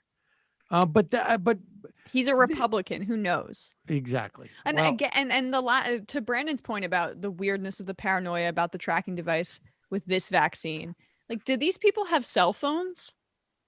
Right. I mean, I got news for you. You're being tracked, guy. Do they walk around with it off every day unless they're at home? I mean, it's just ridiculous. Well, they're going to put another tracking device in your body. By the time the government's done with you, you're going to have so many tracking devices in your body. You're going to be like going off when you go through a metal detector. This is the same dynamic with the whole birther thing. Like there was this conspiracy theory that all these different machinations that they knew Barack Obama was going to be president. And so that they, you know, hid his birth certificate and et cetera, and they got the state of Hawaii to issue a certificate of live birth, but not a birth certificate. Like, he's the president of the United States. Why is it that he has the superpower of compelling Hawaii to present a certificate of live birth, but not a birth certificate? Like, that's the one thing that he can't do. He's capable of doing all these other machinations, but the one thing that he can't do is to get the birth certificate, because that's like Krypton. That's like kryptonite. He's capable of getting the newspaper to announce it also. Right, exactly. You can go back in time and do that and have like a reprint of the paper, but he can't get them to do the birth certificate because there's one person at the Hawaii birth certificate department who has just too much integrity. But they are also not going to tell anybody that they're getting all this pressure from the Obama administration. It's a part of the Tom Clancy, like, what's that Nick Cage movie where he searches for the National Treasure classic. Right. I mean, total classic, because it's in its ridiculousness. I mean, this is like the fantasy that they're living out of the conspiracy that they're uncovering. Like, there's this MacGuffin that they have to find, and that the dark evil president, you know, because he's black specifically, is hiding. Well, I mean, it's also worth like noting that National Treasure is just like a dumbed down version of the Da Vinci Code, and that's what a lot of some of these like modern, like, you know, more mainstream Fox News conspiracies are. They're just like dumbed down versions of things that, you know, if you were really tapped into conspiracy circles in like the 80s and 90s, you already heard. Like, you know, when are they going to give like light to chemtrails now, or like fluoride being in the water being a bad thing? You know, so I think ultimately it's difficult to combat because there are just so many parts of American culture that feed into like this desire to have, this irrational desire to have agency over whether you get vaccinated against a deadly disease. I think that's what people are getting caught up on. Like, is this an anti-science trend, when I think it's really more uniquely American in that it's like an anti-social, like pro-individualistic trend. Like, I just don't want someone to tell me I have to get a vaccine that I don't want to get. I'm not a baby anymore. You know, I don't want to get the HPV vaccine either, or something like that. And, you know, that's just sometimes uniquely American. That was the thing. I think people forget about this. The HPV vaccine, there was a huge fight in this country about it. And it was largely the Christian right was worried that giving girls aged 13 a HPV vaccine, this is to prevent the contraction of the I can't pronounce. Yeah, men can transmit it, but it's not It's not, you can't find it in men, but women can get it and it can lead to certain cancers. Yes, and they can't, and it's very difficult to tell its presence. I mean, it's very difficult to be aware of its presence, and particularly in men as well. And and so this prevents cervical cancer. This vaccination, and there was a fear amongst the Christian right, supposedly, that if you give 13-year-old girls this vaccine, they will become sexually promiscuous now that there is a diminished opportunity for cervical cancer when they're older. And that was the theory at the time. I mean, this was a real thing. I mean, I remember distinctly ongoing controversy. Yeah, I remember because I got that vaccine, and I remember like it. Anyway, it is the same exact argument that was being had at the time, because it was new when I got it as well. Like the same argument that was being had in the 50s and 60s about widespread access to birth control, making young women outside of marriage promiscuous, right? They just repackage it and change it. I remember that vaccine. Yeah, I remember that vaccine being sexualized too whenever that time period was we were getting or Yeah, I haven't thought about that in a long time. Yeah, that was a big political issue at the time. I can't remember when it was, like 2005, 2007. But we spent a lot of time talking about it. It was unbelievable. Here's Tucker Carlson last night, continuing on with his, trying to build his audience of anti-vaxxers, creating a more and more paranoid audience for himself. Here it is. Forced to get the vaccine. That's a serious question. It's not an anti-vaxxer question. That's a question people who support vaccines and care about them would ask. Because we don't give medicine to people unnecessarily. That is unethical. Meningitis, for example, kills a fair number of people every year. But we don't require everyone to start a regimen of antibiotics before they return to work. That would be crazy. It would be wrong. We wouldn't do it. But we are requiring universal vaccination even of kids who have already been infected. Is that a medically sound idea? Some physicians are concerned that it's not. Joe Rogan over on the podcast. Oh, well, let's hear what Joe Rogan is promoting over on his podcast.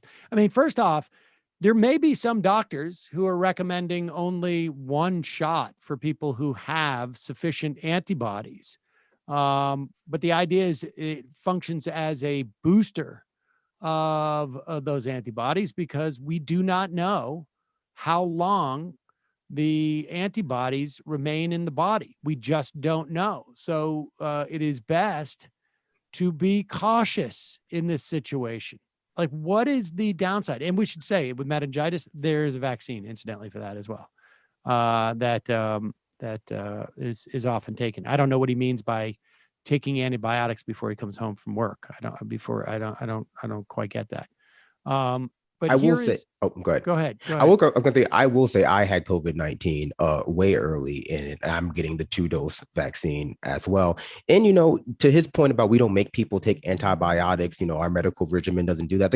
Well, we don't do that, but we do encourage, at least mainstream medicine encourages women to pretend like they're always pregnant sometimes and take, prenatal vitamins all the time. Like, there are certain types of populations that we have no problem with prescribing or preemptively prescribing certain things for, based on what we think they should be doing in our society. This is a reaction from people who don't think they should be under that same kind of, foot. Right. Well, I mean, we have prophylactic treatments all the time, right? Like take an aspirin a day. We do this all the time in our society. Preventative medicine is a real thing. Of course. And one would imagine the urgency for that is heightened during a pandemic. However, there are also some people who feel, and this is the thing, is that look, to the extent that I ever opine upon what we should be doing, it is really just a function of what is the preponderance of the experts saying of this. And it's always to err on caution, right? Not everybody operates like that. Here's Joe Rogan on his podcast. Tucker Carlson was just promoting this statement by Joe Rogan. Here it is. And people say, do you think it's safe to get vaccinated? I've said, yeah, I think for the most part, it's safe to get vaccinated. I do. But if you're like 21 years old and you say to me, should I get vaccinated? I go, no. Yeah. Are you healthy? Are you a healthy person? Like, look, don't do anything stupid, but you should take care of yourself. You should, if you're a healthy person and you're exercising all the time and you're young and you're eating well, and like, I don't think you need to worry about this. Yeah, I tend to agree with you. But there's a lot of jobs that will tell you you need to have this. Well, that's what's starting to happen now. People are worried about them doing it for their children. And we talked about this earlier. There's that you might have to have your children vaccinated. And, you know, I can tell you as someone who's both my children got the virus, it was nothing. I mean, I hate to say that. If someone's children died from this, I'm very sorry that happened. I'm not in any way diminishing that, but I'm saying the personal experience that my children had with COVID was nothing. One of the kids had a headache. The other one didn't feel good for a couple days. Yeah. Like maybe, I mean, not feel good. Like no, Can you no pause big it for a deal, second? no coughing, Right. no achy. 1 day ago, Star Tribune, Minnesota reports third COVID-19 death of a child. Anyway, continue. No, like in agony. There was none of that. It was very mild. It was akin to them getting a cold. Yeah, and you can have this thing where it's like you were saying, this virtue signaling and this kind of like theatrical display of I get the vaccine, what a good person I am, I care about everyone. But you're like, look, my daughter's a lot younger than your kids, but I'm like, yeah, I'm not injecting my daughter with something to fucking virtue signal. Like, I'm not doing that. Right. If there's something that she's of no risk, statistically has no risk from, I'm sorry, I'm not taking any experiment on her in that. And that's my attitude But toward it's it. amazing that that's controversial. Yeah. That even saying that I'm not going to inject my child with the vaccine is controversial. Yeah. It's crazy. Well, I'll tell because you why again, it's not we are not. controversial. I'll tell you why it's not controversial at this point is because there is no vaccination for your child. You need to be at least 16 years old. Or I should say your small child. You need to be at least 16 years old. The idea that somebody is vaccinating a child because they're virtue signaling, I don't even know how that works, frankly. Zero people. There's zero people. But here's the problem with saying, like, listen, I think it's perfectly legitimate for a podcast host or anybody to talk about their own personal experience. But the problem is he's doing this in the context of offering advice to 21-year-olds. And I can tell you this, my father smoked 3 packs of cigarettes a day for at least 50 years of his life. 3 packs of cigarettes a day. He does not have lung cancer. Now, if I say that in the context of like, if you're healthy and you want, go start a cigarette habit, go, like, that's irresponsible. In the context of a pandemic, it's nuts.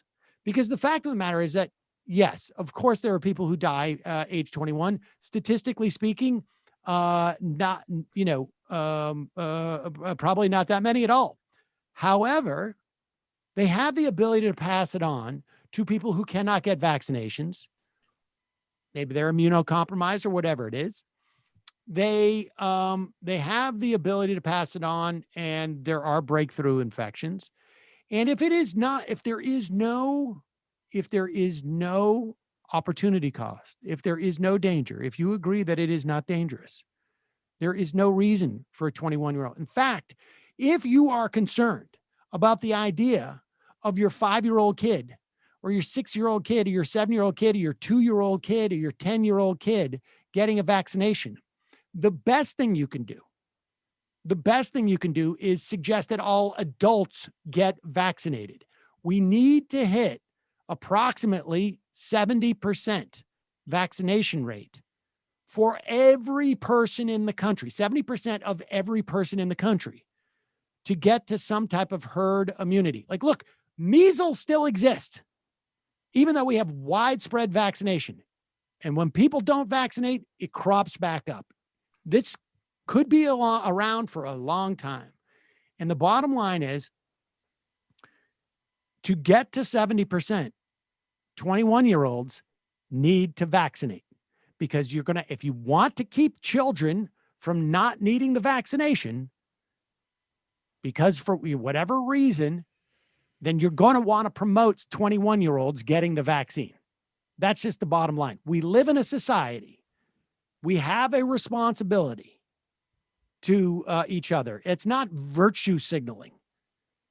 Well, That's just the reality. Yeah. Like after I got my second shot, I had some symptoms and I had this like internal dialogue with myself. Should I even reveal this on air? Because I don't want to discourage people from getting the vaccine. Joe Rogan has the biggest podcast platform in the world. And there are a lot of young people that listen to him, 21-year-old men specifically. And he's then signaling to them, don't get vaccinated, just offhand. And like, I find some of the left-wing critique of Rogan to be a little extreme, but this is incredibly flippant, callous, and reckless. The fact that he did not have a second thought about saying this, or maybe this is really where this is not having a conversation in private. This is signaling to your very young audience a massive public health choice that has implications that are far-reaching, and it's ignorant and incredibly reckless.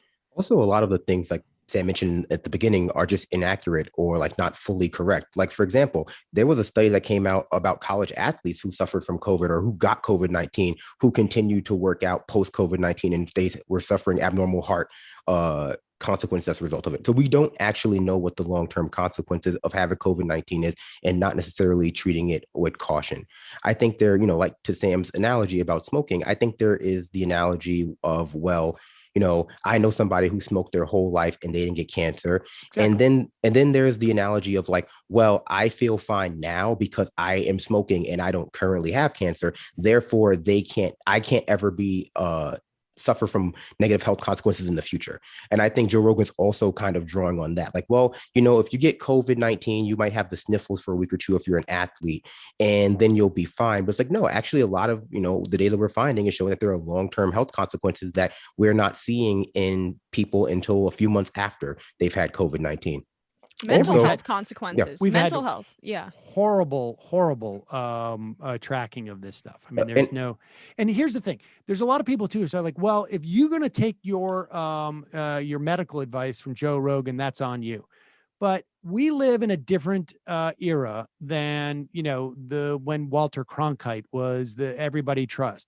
The fact of the matter is, like Emma said, this is the biggest podcast in the country. And I would say, 17 to 24 is probably his key demo. Maybe it's a little bit higher. I don't know. But there's a ton of those age group. And this is who they listen to. And that's not, if people perceive that as some type of failing, that's not the failing of these people as much as is the failing of rest of society. So, he's, whether he likes it or not, he has a responsibility. And he does not have some type of moral license to say whatever he wants to say without having to be accountable for the consequences. I'm not saying, take him off the air. I'm just saying, like, own it. If somebody out there doesn't get vaccinated and dies, go meet their family.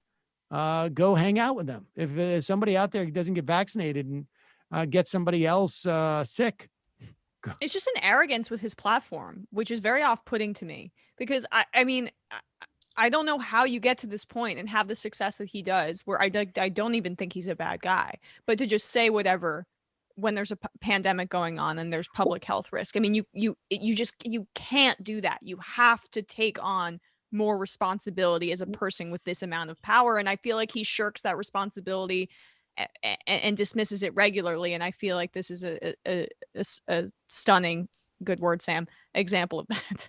Well, I mean, I agree with what you just said there, Emma. And I think that, the only time I think people are being hard on Joe Rogan is when they try to present Joe Rogan as though he's doing something that is unique from general punditry. And I think that we were talking about the misinformation about COVID-19.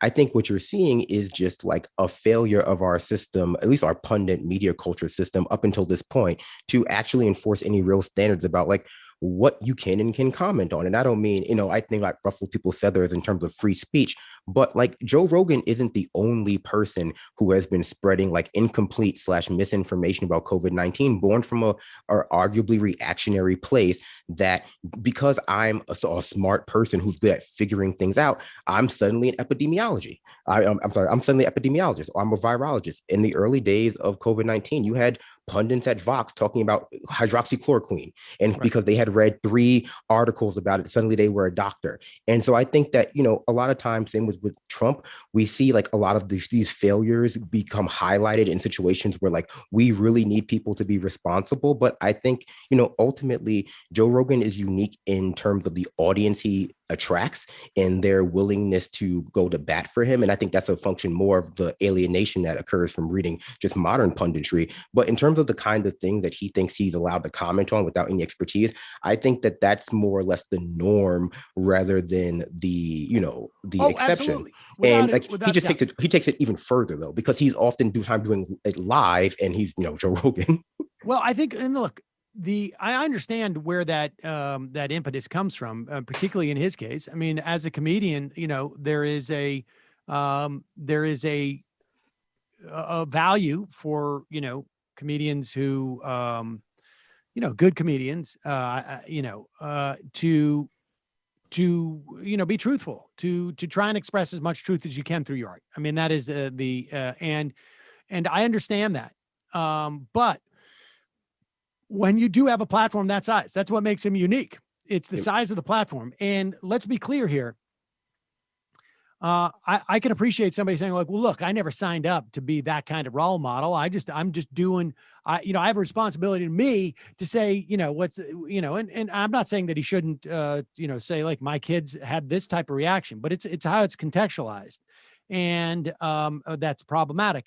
And the fact is, if you're going to take that money, if you're going to be on a commercial platform and you're going to take that money, then in my mind, you have a responsibility. You've owned it, right? Like you're selling it and you're leveraging what you got there. And you have an even greater responsibility, it seems to me, to make sure that what you're doing protects those people who are paying. This isn't Netflix buying Chappelle's comedy specials. This is Spotify buying Rogan's platform in which he regularly has even scientists, politicians, pundits. I mean, he's not a comedian in this, this he's is what a comedian, I'm saying, but he's not doing comedy. Yes. No, I agree. And so I'm that's just saying, the impulse, and the platform lends itself to extemporaneous talk, and it's multiple hours long. And I understand that. And so again, I'm not like, I sound like I'm almost apologizing for him, but I don't even want to demonize him, because I feel like there's just like the traditional pundits, as Brandon points out, they're like obsessed with they don't understand his popularity, and they make it into something that's bigger than it is. But he hasn't reckoned with the power that he has, or if he has, what he's doing is incredibly irresponsible. He's not like some guy who just started podcasting in his basement, though. Like he's been a corporate, host for his career, so he should know better. I think at this point, I'm agreeing. Yeah, I'm in total agreement. And I also don't want to let him off too like either, because it's easy to say he's not a doctor, but the kind of commentary he gives, he's like a health person. And so people do listen to the show for like health adjacent advice about like lifting and like being healthy and fitness and eating right. And that, I think is close enough, especially, in our society, to have people necessarily think that he's somebody you can trust about things that are about generally being healthy. Now, whose fault that lies with that relationship exists between like people without any expertise and, like their fan base, I would argue it's been a cultivated strategy of a lot of platforms that, to I know, I guess, indoctrinate the listeners and the viewers and the readers. And so like there is, I think, this learned helplessness in a population where, you know, the New York Times or the Washington Post or Vox want you to come to them to explain everything. They want you to come to them to explain what's going on in the world. Like, you know, they want to position their pundits as this sort of autodidact that can learn everything with just a book and like some internal thoughts. And then when you come back to them a week later, we're like, you know, I got hydroxychloroquine and, you know, I have night terrors and I also got COVID-19. They want to say, whoa, I'm just the everyman. I'm like the everyman who's not really an expert in anything. And my I'm a appeal, masturbatory comedian. yeah, Or you know, and something my like that. appeal, and my appeal is that like I can relate to your average jackass. And I'm like, I don't think that dynamic is something you can entertain. If you want to be an everyday jackass, you kind of got like, I'm an everyday jackass. You can't take what I say seriously. Ha ha ha. If you, and you know, you got to differentiate. If you want to pretend like you're an expert sometimes, then you have to be an expert all the time. You know, at least so far as it means explaining what you're not an expert in, I think it's fair. And I think there's a very bad habit of like positioning people as experts on everything, whether they're an expert on one thing or expert on nothing, just by nature of having a platform. And that's not discouraged, it's encouraged to do that. And so, you know, once someone goes too far, it's just that, yeah, they've gone too far.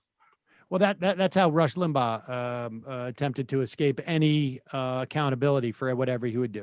Well, Andy Kindler the other day was critiquing Jon Stewart for the same thing. So I I mean, like, I'm just a comedian. Yeah, I'm just. No, comedian. I know, and right, I think that's fair. I think that's fair. Oh yeah. And just quickly, I mean, like we're seeing this, disintegration of Glenn Greenwald, right? It's like I feel like I gave him credit for so much, or too much benefit of the doubt. I could totally see that happening with Joe Rogan. So I'm just couching my, I guess, maybe less caustic criticism of him with that, because I don't know. I don't want this to come across as though I'm like, you know, going to bat for anyone getting like canceled or anything. But the rationality behind, you know, defending comedians from any kind of fallback, as long as it's a joke, is something that I don't necessarily understand, especially in circumstances like this where it's, you know, like it's a big deal. Because like when I was growing up, I had a smart ass mouth and I got in trouble all the time for making jokes. But whenever people talk about like me getting in trouble for making jokes, they're acting like they became an adult one day and suddenly, boom, they got in trouble for making jokes. And I was like, I've been getting in trouble for making jokes for as long as I've been making jokes. And so like at a certain point, you have to actually, you know, be able to either own up for the trouble you get into or like know how to avoid getting in trouble. But instead, we've kind of gone to this new place where it's like, can you believe that people are getting in trouble for making jokes? It's like, yeah, dude, I made a lot of jokes in high school that I got in trouble for. I mean, look, here's the extreme example. Like, it's okay to beat him up. I'll cover the lawsuit. You know, Trump says, like, okay, well, I mean, I was joking. I'm not really going to cover the lawsuit.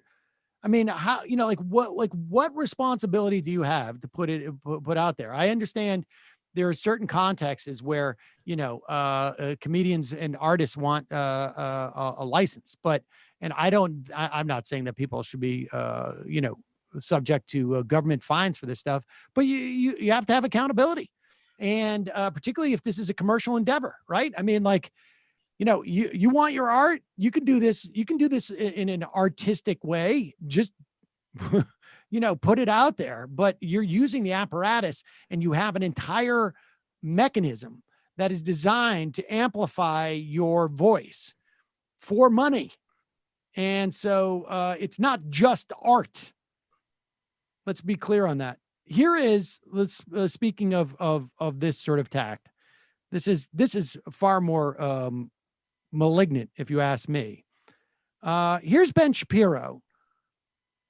Everybody on the right is on the whole, you know, got the talking points about how could you wear a mask now? And, you know, you should, if your teacher tells your child to wear a mask at school, you should react as if your teacher had hit that child. And this is assault, and it should be illegal to wear a mask. Here's Ben Shapiro trying to do his version of this. Here's a tweet. Remember, Ben Shapiro, the Pope of the Jews. He's the one who would have you believe that if you aren't the kind of Jew he is, you're not a real Jew. But here he is tweeting out, question, for those who want to keep masking post-vaccination, what statistical level of risk, both in terms of transmission to others and in terms of getting COVID, would you be willing to accept in order to unmask? Is that Hugo? More or less. If your answer is 0, you should be certified. In other words, if you are not willing to risk at all getting COVID, to wear a mask, as opposed to like 1% or 2% or whatever. I don't know how people walking through their days can actually quantify this in any specific number. But the idea that Ben Shapiro is out there asking people to justify their mask wearing when this guy wears a kippah every day, it's a yarmulke. It is a piece of cloth approximately the size of a mask. And he wears it here. And why does he wear it there? Because it is his way of showing the statistically unprovable existence of a God that is presumably up there, can see that that Ben is showing to this statistically unprovable existence of a God that Ben has respect and considers himself lower than that a statistically unprovable existence of God. And this guy's out there judging whether someone should wear a mask or not. I mean, this is absurd. This is absurd. Why? Yeah, but don't you see? That's the rational way to behave, is to believe that the man in the sky is looking at the thing at the top of my head. Idea that this guy is saying, what if you don't have the proper rationality to wear that on your face while he wears a yarmulke is laughable. I got no problem with somebody wearing a yarmulke. I got no problem with somebody wearing a mask. I got no problem with someone wearing a baseball hat on a cloudy day when there's no sun to get in your eyes. I don't care what somebody wears. The idea that you're certifiable if in the context of a pandemic that is still raging around the world, you're certifiable for wearing a mask, but you're completely logical and rational for wearing a yarmulke is bat crap crazy. Bat crap crazy. And I have relatives who wear a yarmulke. But it sounds like you support personal liberty, and Ben Shapiro is not as interested in the conservative principle of I don't even care about personal liberty at all. I just how dare he? How dare he hold the mantle of rationality and use that as an application against people who want to wear a mask while a pandemic is still going on, even if they're vaccinated and has 90 to 95% or 86% efficacy, is insane. That's what insanity is. Yeah, this is a guy who won't go to certain parties with Dave Rubin, his friend, I guess they say, because of his religion. No, because exactly. The guy literally wears a piece of cloth on his head because of the existence of a man in the sky. I would imagine he has gendered his God. A man in the sky who demands that Ben show that he understands his place relative to that man in the sky.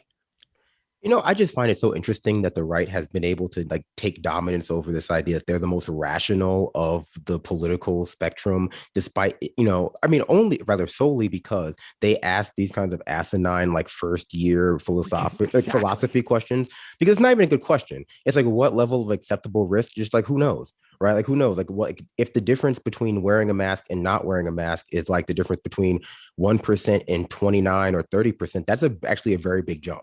It's not a unnoticeable jump, especially if you're consistently going outside and exposing yourself to people who might be infected or might have the infection.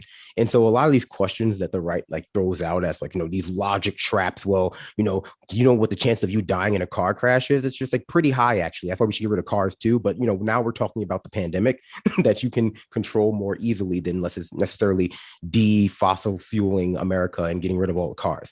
And so the fact that we allow, because that was also the kind of logic trap they were trying to create with this one, well, people do more dangerous things all the time, drive. And it's just we do a lot of really bad things, but the existence of more dangerous things in our society does not necessarily mean we should just legalize every dangerous thing that you could do.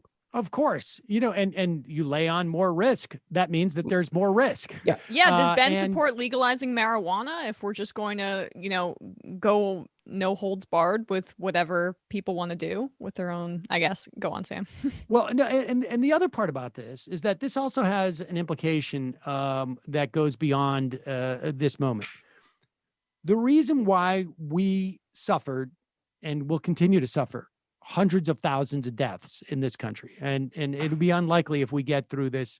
And I would imagine by now it's 600,000. Like I say, I think the number is understated, but let's just assume it's the official number 550, and we're still going to lose people. We're still losing at least 700 people a day.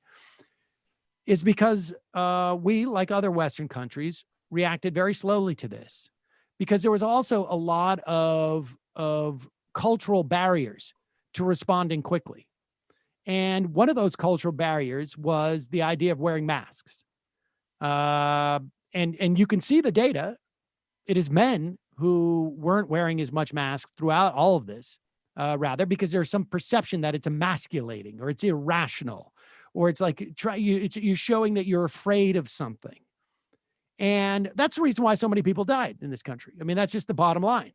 And to enhance and increase the social stigma to wearing a mask, like, you got to believe that this is it. We're never going to have a COVID-24. We're never going to have a COVID-29. We're never going to have a COVID-35, whatever it is, that we're never going to have anything like this again. And that is absurd. And we got lucky in terms of the lethality with this. It could have been much worse. And still, we lost over 500,000 people in this country, well over.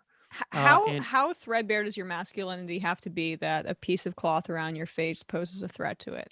Well, your wife, for one, has probably told you that, there's no sexual arousal that happens with women.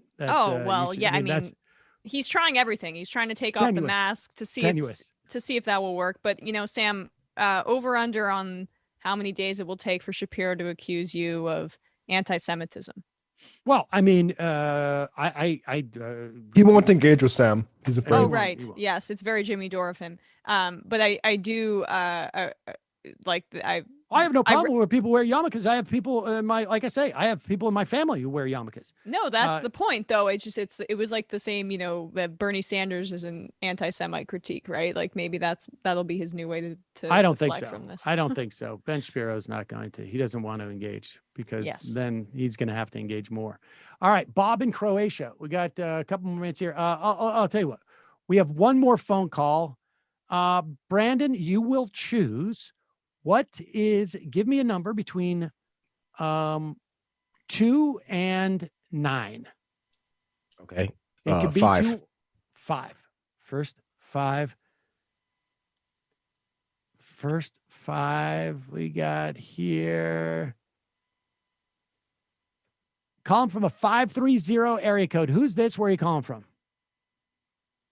Oh, there's no way this is me. Is this me? It is you. Oh, no, not again.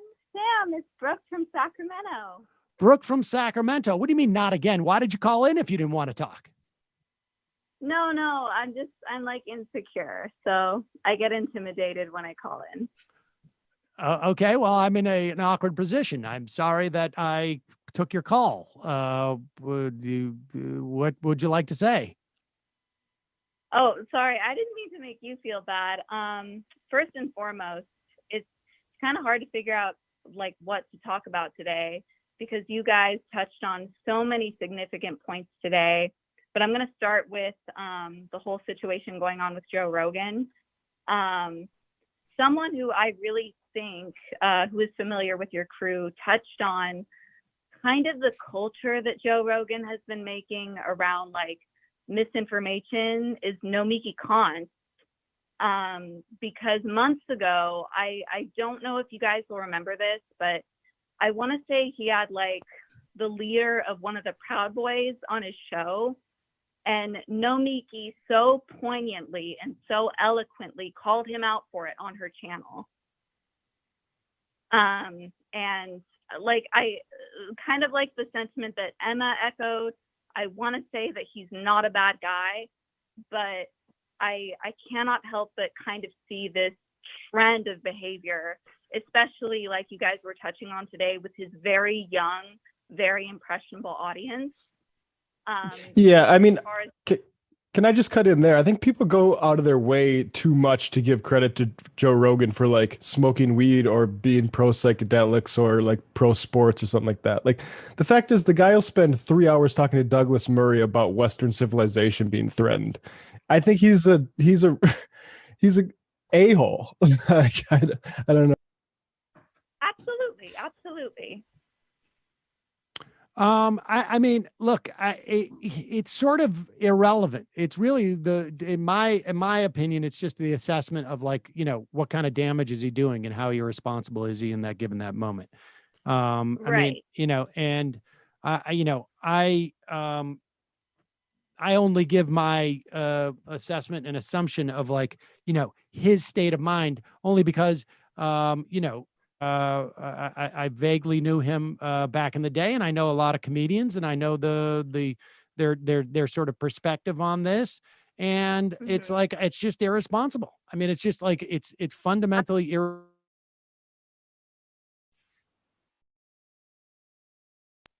Opa, looks like Sam might have Frozen dropped. Sam.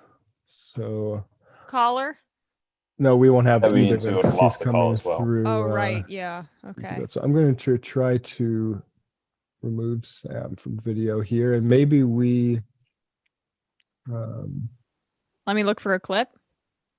if we have one, otherwise, Or we can... I can read some IMs while we're here. Oh, you have Well, I IMs. mean, That's perfect. If I But can go on, respond to Brandon. the caller Absolutely. for a second, Sure, I think that good, bad. I don't necessarily care about like Joe Rogan's moral code on this one. I think that he is reactionary in a way that a lot of people like claim to be in the pundit space that he actually represents, which is that like he is just wandering around, musing, trying to figure out what appeals to him as like an everyday average bro. Like, and I think, unfortunately, as a society, a lot of the underpinning culture is incredibly reactionary. It's misogynist, it's, racist, it's homophobic, it's transphobic, it's, classist, it's, this and that.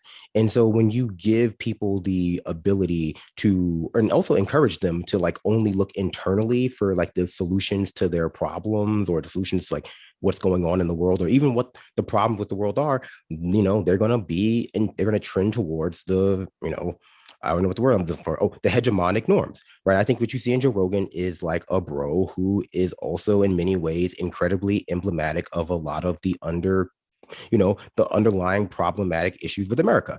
And in that way, he's the same as a lot of other pundits. And in some ways, he's different in that he's carving out this niche of people who are, this newly disaffected class of young people who are breaking away from modern mainstream media.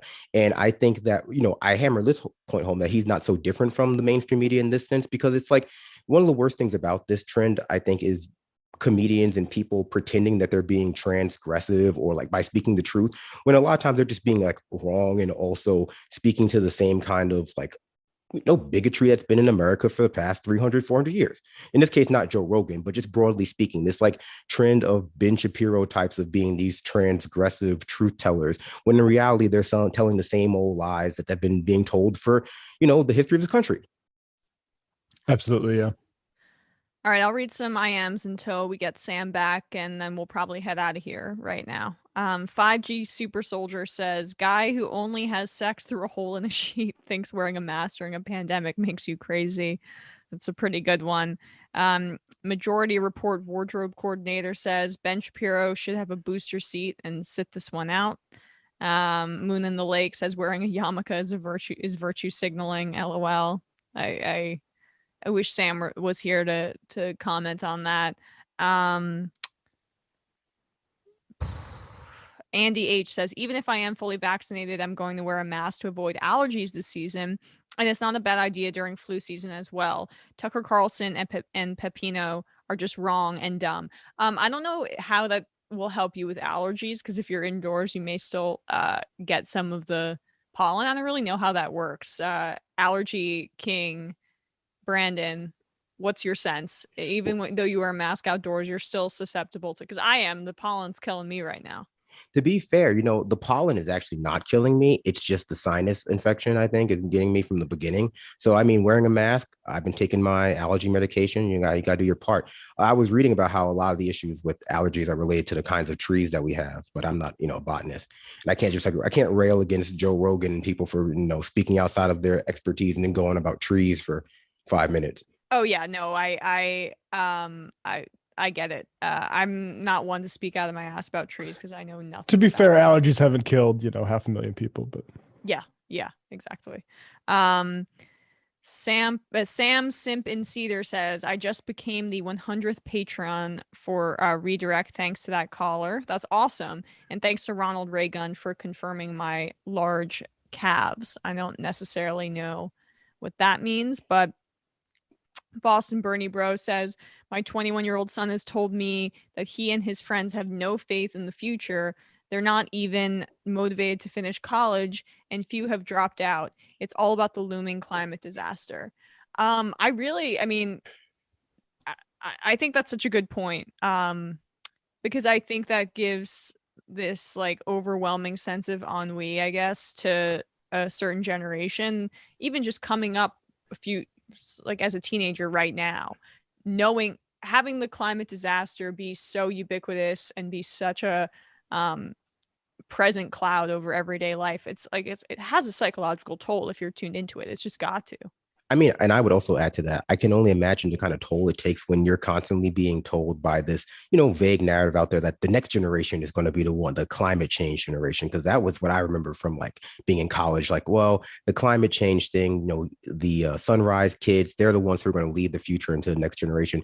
Like being in that generation now, being totally boxed out of any like levers of power, but also being told that, look, in the future, things are going to be better is probably incredibly nerve wracking as well.